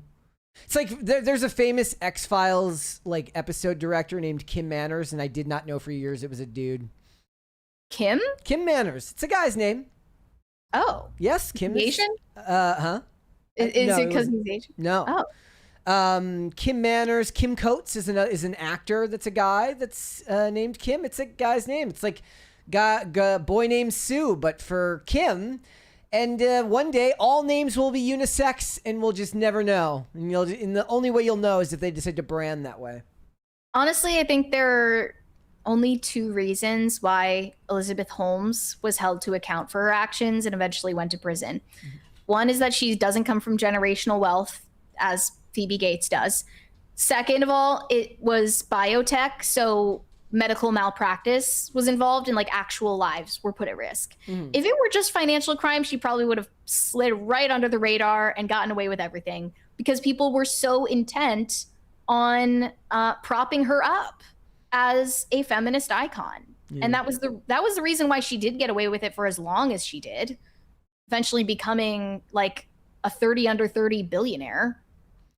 Yeah, it makes more sense for Alex Cooper to brand feminism because of the podcast. Like, it makes sense that all your product lines would be branded similarly. And eventually you can, depending on how big you get, you can start branching out and start marketing products that have nothing to do with your brand. But that's probably not this early on. She's got to be like 10, 15 years in, and then suddenly, you find out years later that there's some other product that she makes that you didn't know was her brand. It's just the wildest thing to me about that branding is that the Call Her Daddy podcast sets women back day by day. Like every time that she conducts an interview with a woman, the purpose of it is to dig up as much humiliating information about the subject as possible in the time frame of an hour and a half, and it always works. Mm-hmm. And they're always talking about their humiliating sexual exploits and making themselves look like degenerate trash, which they are in most cases. The purpose of it is like digging up salacious details. Yeah. This is where women's dignity goes to die. The Call Her Daddy podcast. It has done nothing to advance the interests of women as a collective group. Well, I think her skill set is in making them comfortable and forgetting they're on camera, because and contrast her crisscross applesauce on the couch in her sweatsuit. Mm-hmm. It's a uniform. The comments that we read from that article about this investment she just got. Yep. Totally different personality. Like, we have no idea who the real Alex Cooper is, but she's definitely not the friendly face that she portrays herself to be. I mean, this is true of look, it is true to me that when somebody reaches a specific level of wealth, now it doesn't mean they're a bad person, but it does usually mean that toes got stepped on in the process, and they had to be less than kind with somebody. That's usually just other women. I'm not even making this a gender thing. I'm saying in general, once even somebody with the most benevolent image likely had to step on some toes, and to get to that level, you got to be pretty ruthless. For instance, I'll give you an example. And it's kind of a shattered image now, but Ryan Reynolds has a quirk chungus image. I'm sure he's absolutely ruthless behind the scenes, as was revealed during the Blake Lively stuff, right? He will send his lawyers after you. They will work to shut you up. you know, to develop that Reddit style humor and image that he has is got to be antithetical to being a billionaire. Yeah, Ryan Reynolds was actually one of the celebrities mentioned as a former client of Patrick Whitesell. If you look up this guy, he's been seen with literally everybody. Yeah. Hugh Jackman, Ryan Reynolds, Lauren Sanchez. Like he's one of those types. Lastly, I just wanted to mention that Dave Portnoy put out a book. I wouldn't call it a memoir necessarily, but it's about the early days of Barstool and how he propelled it to success. He does mention that he found out Alex Cooper and her then co-host Sophia Franklin concocted a plan to make false sexual harassment allegations against Barstool, I suppose. Okay. They never ended up making those allegations, but it was a way that they maneuvered to threaten their way into a better deal. I mean, that's, again, like, that's the only story you need to share with somebody if they still believe the whole believe all women thing. Mm-hmm. You know. Now, I don't believe all of what Dave Portnoy says. I'm just saying. Correct. He's an interesting example, right? Like, they listed there that, you know, in her network, she is the most successful of the podcast. The same thing is true here. Obviously, Tim is the most successful person here at this company, always will be. But when you think of Barstool, I don't think of anyone. I mean, I think of Dave Portnoy, but I don't think of any one show, really. And we covered a story a while back about some lady who had a show there where she complained. And then, like, Dave, like, lit her up on X, basically. Was it like, Brianna Chicken Fry? I don't remember who it was. No, it wasn't Brianna Chicken Fry, because that was related to, like, I forget. Is it Zach Bryan or is it Luke Bryan? I don't know which one it was. Whoever she is. But whoever this person is. Zach Bryan. They were talking about, like, the pay at Barstool, or, like, they didn't have, like, Wi-Fi in their studio or something like that. And he was like, why are you bringing It's pretty essential. Like, why are you bringing this up on social media rather than asking people about it? And then he basically, like, dunked on them for never making them a dime, where he's basically saying, you know, so it's like, for Alex Cooper, her being the most successful brand there isn't hard to believe. Right. But she just couldn't leave well enough alone. She couldn't leave unwell enough alone. Right. With that being said, let's go to Super Chats, ladies and gentlemen. Shane H. Wilder said, "Happy Friday, Brett and Mary. There's a new show called Legends, the cast of Sons of Anarchy facing threats at a fan convention. So, Biker Galaxy Quest." Yeah, so I was reading about this yesterday. Basically, some threat comes to them, and it's not made by the guy, who is it, Kurt Sutter, or whoever the guy was that created Sons of Anarchy. I pulled it up here. Wait, is this fictional, or is this like... It's them playing themselves, but not their characters. They're playing their real life selves. But it's not something that actually happened. No. Oh, okay. Yeah. It says, here, I'll read you the log line. It says, when the cast of Sons of Anarchy reunites at a fan convention after more than a decade, the line between life and art blurs as the fractured brotherhood finds itself up against a real-world threat more dangerous than anything they've ever faced in their show. I mean, like, what, other biker gangs and and like corrupt I'm cops? sure it gets pretty serious. See, that's the show. Anybody here, if I remember correctly, if you are sick to death of Taylor Sheridan, you can thank Sons of Anarchy, because they fired him and he, like, went out on a one-man jihad against Hollywood, because he's an actor before he was a producer and a writer. And Who was playing the show? He was like the local cop. He was like the local police officer, and he was only in like the first season or two. And then after that, he started. That would have been, you know, he would have started working on his other stuff. It was very funny. I mean, this doesn't sound like something I would be particularly interested in, but sounds very. It's an extreme breaking the fourth wall. Yes, it is. Idea. USA 9283 said, "Mary, I don't remember if you answered the question last week with what advice you would give to an incel." Is there advice you would give an incel? Wait, I don't even remember someone asking that last week. I don't either. Okay, whatever. Is there advice that I would give to an incel? Probably just, first of all, to stop identifying as an incel. that would be a step one, because it can be a rather self-fulfilling prophecy, right? Don't label yourself as an incel, and change the way that you see yourself. Create an identity that has nothing to do with that, with your sex life or lack thereof. And then you will become a more interesting, dynamic person to interact with, which might help, might make you more attractive to the opposite sex. So there's starters. I would need to have more context otherwise, though. Grooming is important, you know, basic hygiene, all of that stuff. Is this for making up for the first time? Yes. Okay.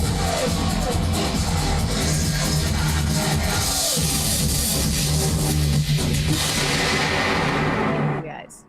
Finally, we got that over with at a more appropriate time. I had to like wrap the coil and fix it. Like that whole time when you were introducing that second topic, I was sitting there trying to fix it. Oh, I didn't even know this. Yeah. Do you have any advice for an incel, Brett? If you fit the stereotypes, drop the anger. Definitely don't hold anger or grudges, because it will bleed into everything else, and it's very hard to work through that. Yeah, there's like a palpable energy from people who resent the world around them. Stefan M says weight loss for Brett could help. That's true. It could.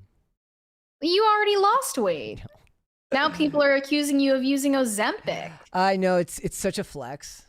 That's crazy. It's such a flex. High Voltage 75 said, I just ate a fried bologna sandwich from a gas station. Pray for my bowels. Be careful. Well, if only you had gotten your bologna sandwich prepared with the right tools that organize and fold the bologna before it is assembled into a sandwich, this wouldn't have happened. But yeah, get well soon. That sounds horrible. Brian Bledsoe said, Brett, when are we seeing the Bob Dylan shirt in all its glory? I still have it here, you know? If stuff spills or I want to like wipe sweat off my face, I take the part that doesn't have Bob Dylan's face on it. And if there's ever a crime scene that you need to clean up, that shirt will be available. Yeah. And that's ready. I have it here. I suggested maybe I would give it to a person, but then I was like, you know what? I'm gonna keep it here and throw it away someday. Don't give it away. Then it would turn into some kind of cursed sigil, like the Sonichu. The Sonichu, yep. Medallion. Shane H. Wilder said, Happy Bunny, Invader Zim /Gur, and Foamy the Squirrel were peak early to mid 2000s snark. Although peak sass has to be Ask a Ninja. Oh yeah, the nostalgia is like just running through my veins right now for Ask a Ninja. Because I remember, I think Ask a Ninja was like the first thing that I ever cared about that was on YouTube, period. Like that was in 2006, I think, maybe. Like early days. I don't remember Foamy the Squirrel though. Do you remember that one, Brett? I don't. Look, if we're going all the way back to that time period, I was spending literally all my time skating, traveling skating, or thinking about skating. I definitely was not. Yeah, Brett was touching too much grass. I was. Though, to be fair, though, like at that time, if we're talking like the early 2000s, it was very, very rare for people to use YouTube. Like my personal YouTube account was created in 2005, right? Like the year it started. And at that time, it was looked down upon to upload content on social media because what you did is you saved all your footage that you were gathering throughout the year doing tricks for like videos, and either people made videos locally or, you know, the big videographers in the industry would take footage from other people. And that was seen as the way that you got yourself out there. And when I started posting edits, people looked down on it. And the idea that I always had was like, dude, DVDs are going to go away one day. Like, I don't know when that's going to be, but at that time I was like, it's going to go away. And I kind of said the same thing in the last 6 or 7 years.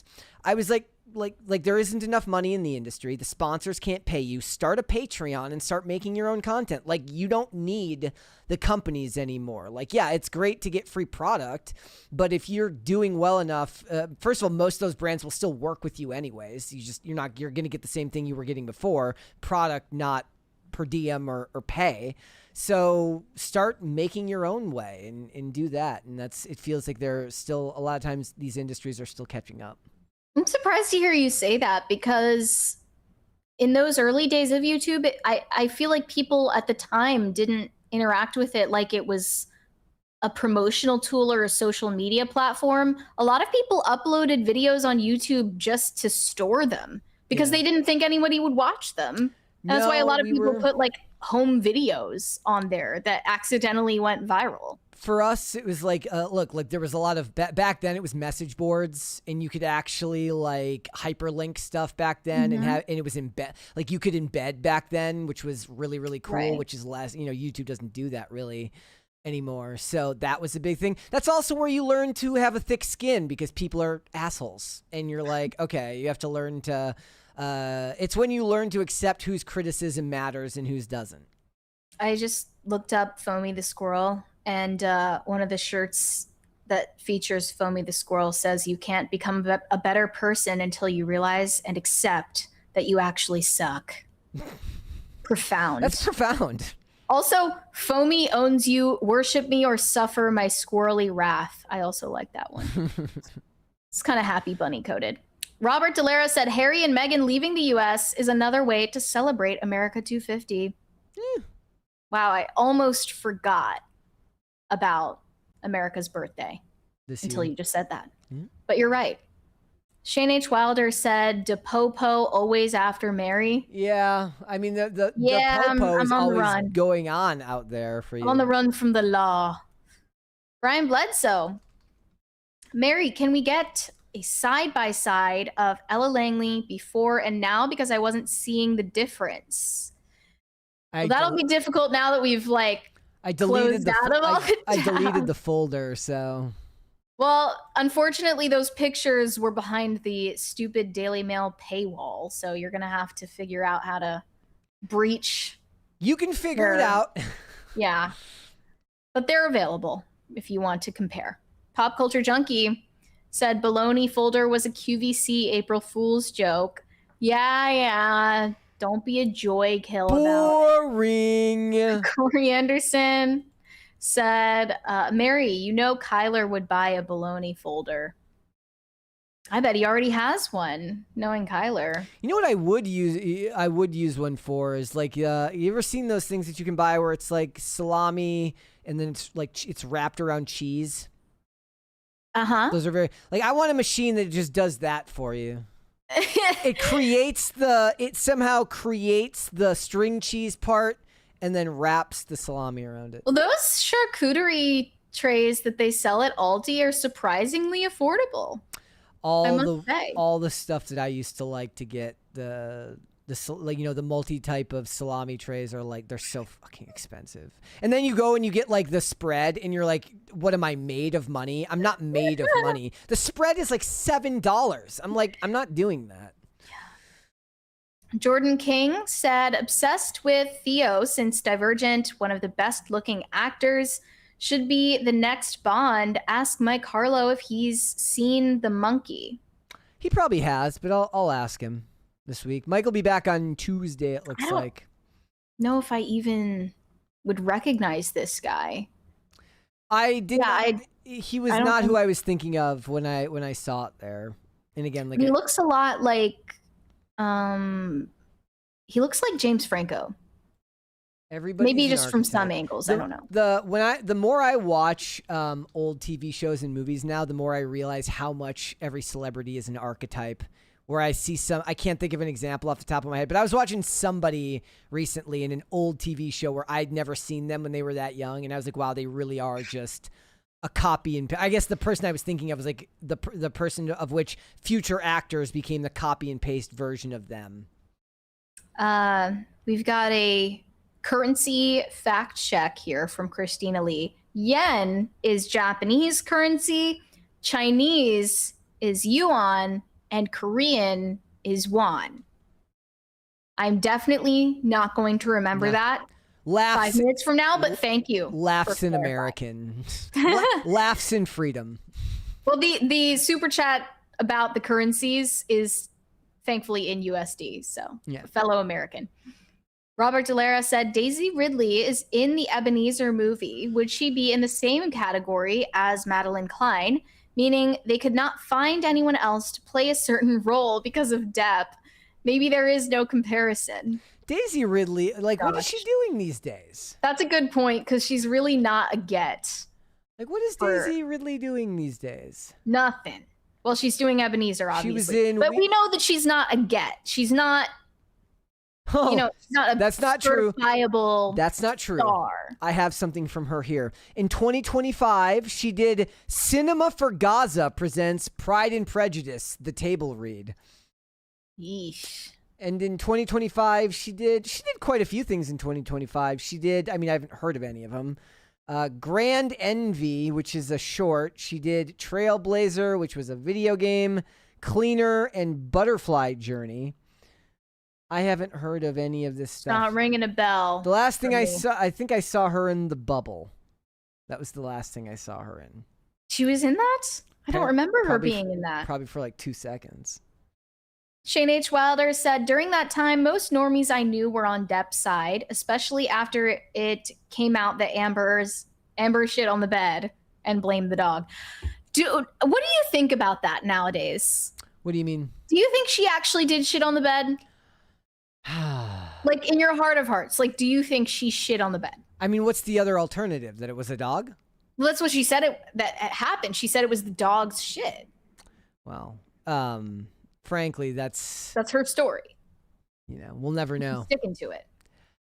But what do you think? Like, your personal... I would need to be reacquainted with all of the facts going forward so I can judge the hot crazy scale and figure out whether I think she did it. Either way, it was a brilliant bit of, like, framing to turn her into an absolute nut job if it's not true.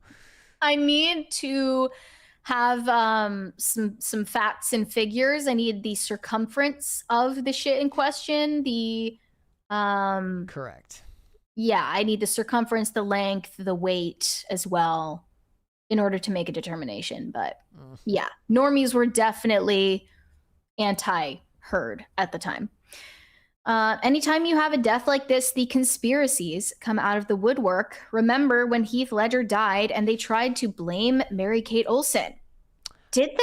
I do. Is that true? I do remember that. I don't remember what the situation was, but I do vaguely remember that. Yeah. What, were they like dating at the time or something? They were. I thought they had broken up and they were still friends or something like that. I could be misremembering that. That was so long ago, and that got overshadowed by the narrative that it was his role as the Joker that ended his, that drove him to the edge, and that's not true either.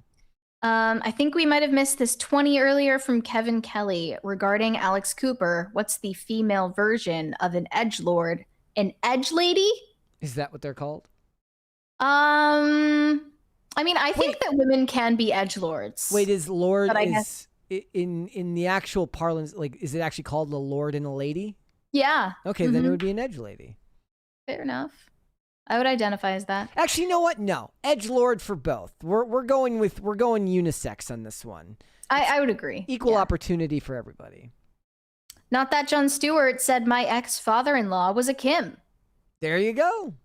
I didn't know that there were men named Kim. I've been educated. Kim today. Coates is a great actor. He was in Sons of Anarchy, oddly enough. There you go. Robert Delara said, Marion Brett, did you hear Chris Hansen saying A24 wanted him to sign over his rights before allowing him to see the movie in an unreleased private viewing? Publicity stunt, knowing he would say no? Probably. I mean, sign away what rights? That's the thing. Like, I only read the headline, and it was framed as like they asked me to sign my life away, which doesn't make sense. Which I took to mean like, sign away his right to say something about it negatively. But if Chris Hansen, we already know that Chris Hansen is a drama queen. Otherwise, I mean, how would he have made such an entertaining show? But he was probably being a drama queen. if he was talking about that. I'll read further into it, I'm sure. Good on Kim Coates. I was just decided to look him up. I haven't seen anything from him in years. He has been married to the same woman since 1984. Like I said, the TV actors have it better. Talk about praising a fish for swimming. My goodness. I mean, no, I don't think that's actually true in that industry, given the that's the prevalent. Like that'd be the same if we were talking about your local suburb. But actually, no. Even apart from that, it's not even praising a fish for swimming, given the divorce rate, right? True. Ramalama Ding Dong said, "It doesn't take a crystal ball to see a cowboy always flips and folds baloney." We're waiting for the baloney remix of Choosing Texas. Shane H. Wilder said, "Ask a Ninja returned to YouTube and he's on IG. I'm a ninja. He's a ninja. She's a ninja too. I'm a ninja. We are ninja. And I do believe that you are a ninja too." I feel like we've actually had the same discussion before. What about Ask a Ninja? Yes. He has come up. I know that for a fact. I just don't know why we brought him up in the past. Pop Culture Junkie said, "Great show today. Perfect finish to my week with a crappy market, but happy clients. Used my calorie deficit to enjoy some Cheetos and a Coke Zero. I hope you both have a fun, stress-free weekend."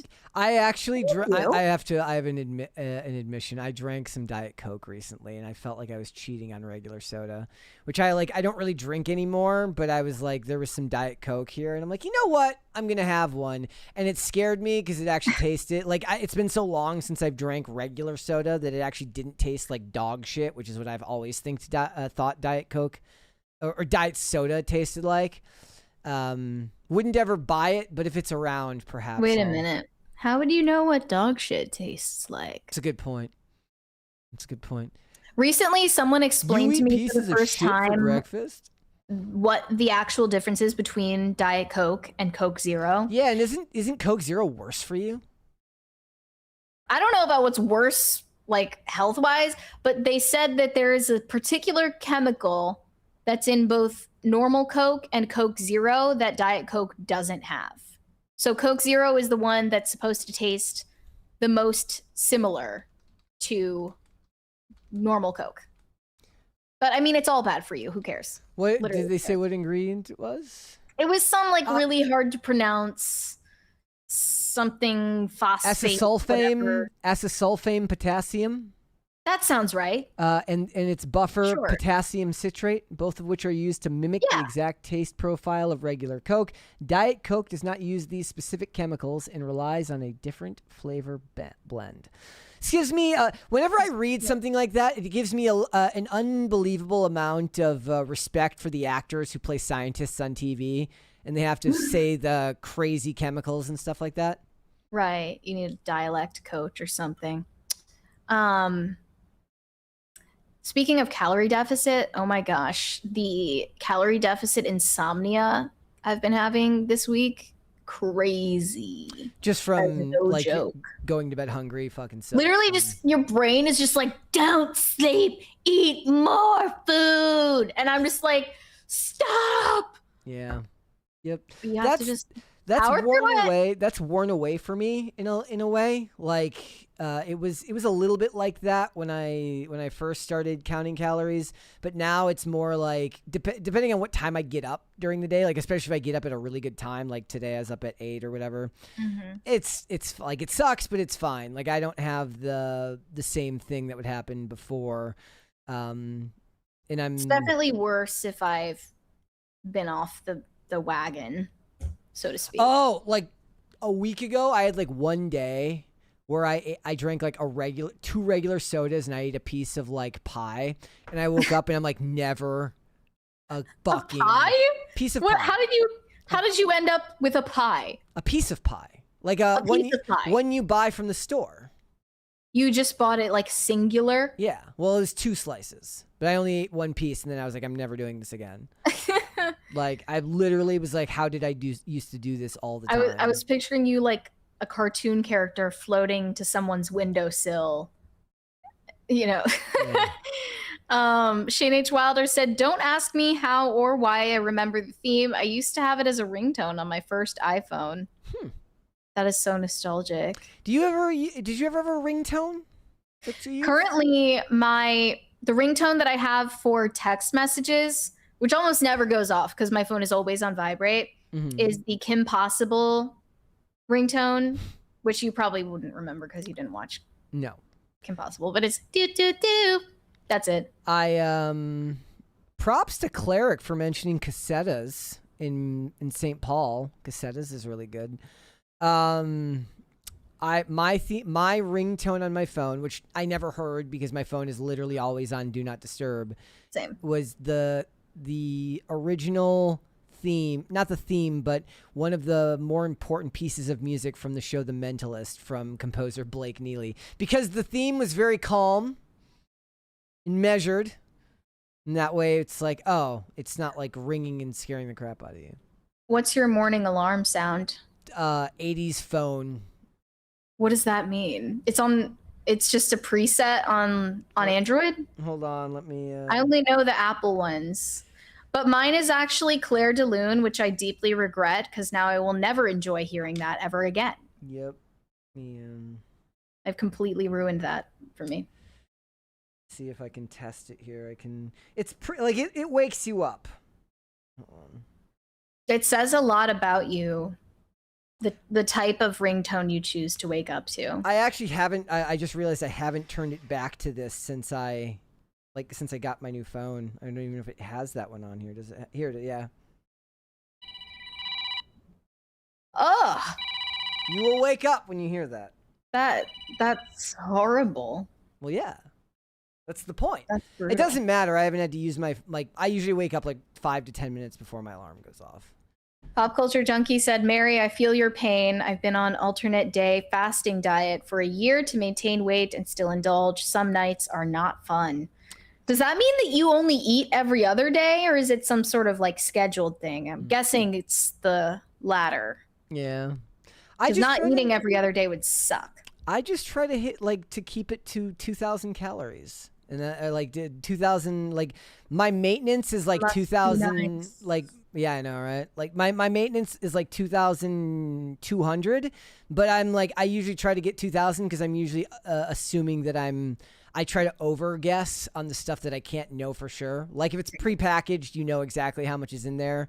But with everything that's made at home, I try to overestimate.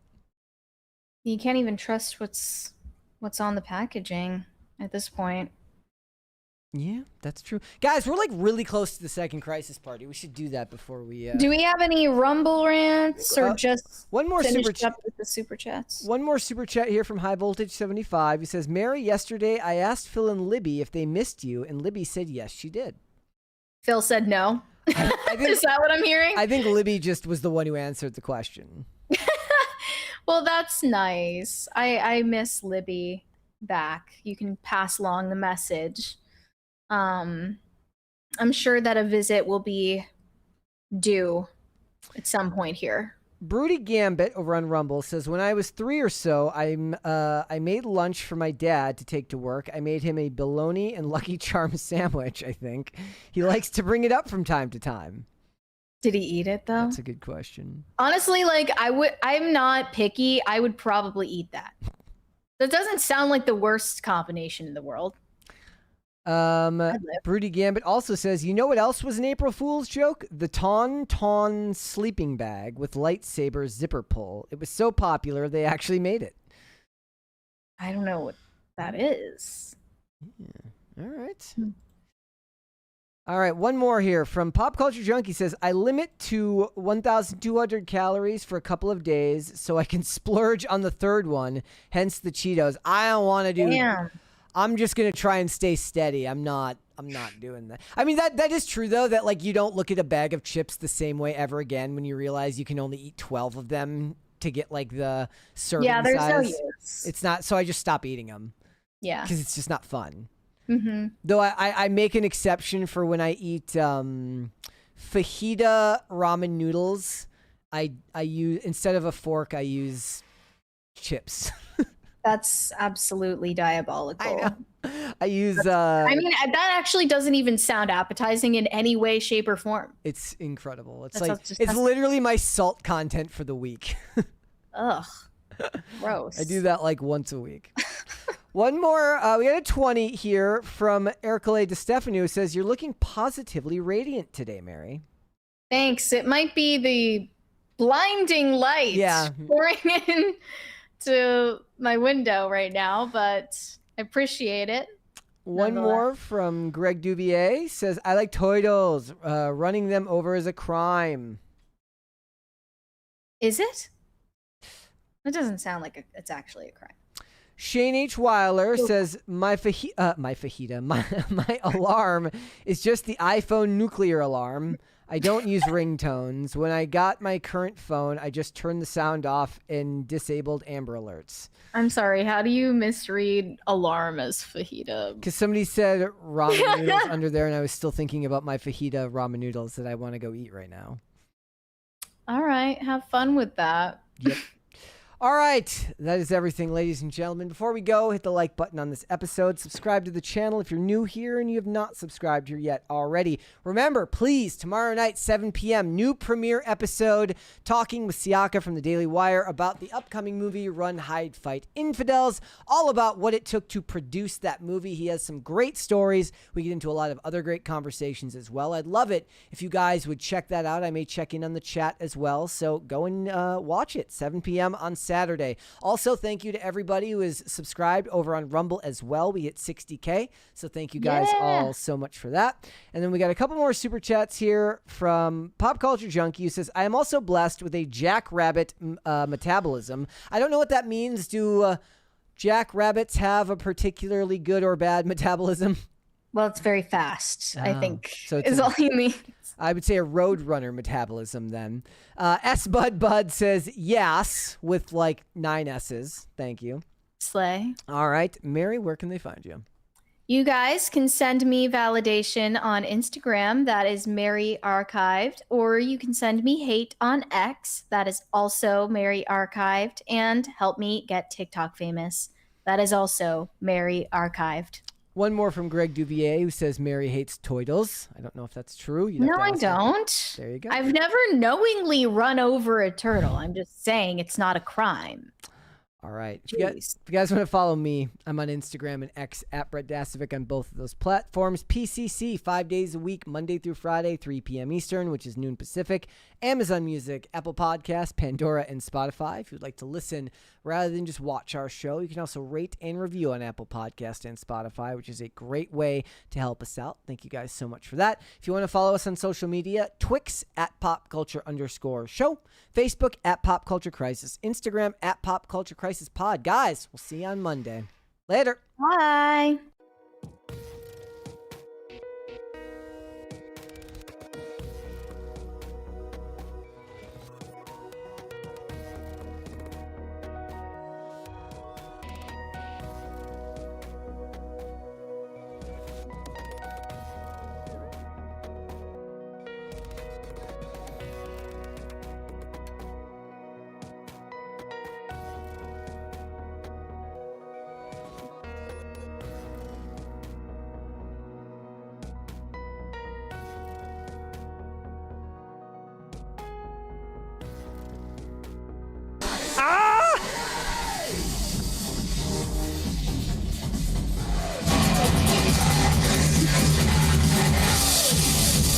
Thank you.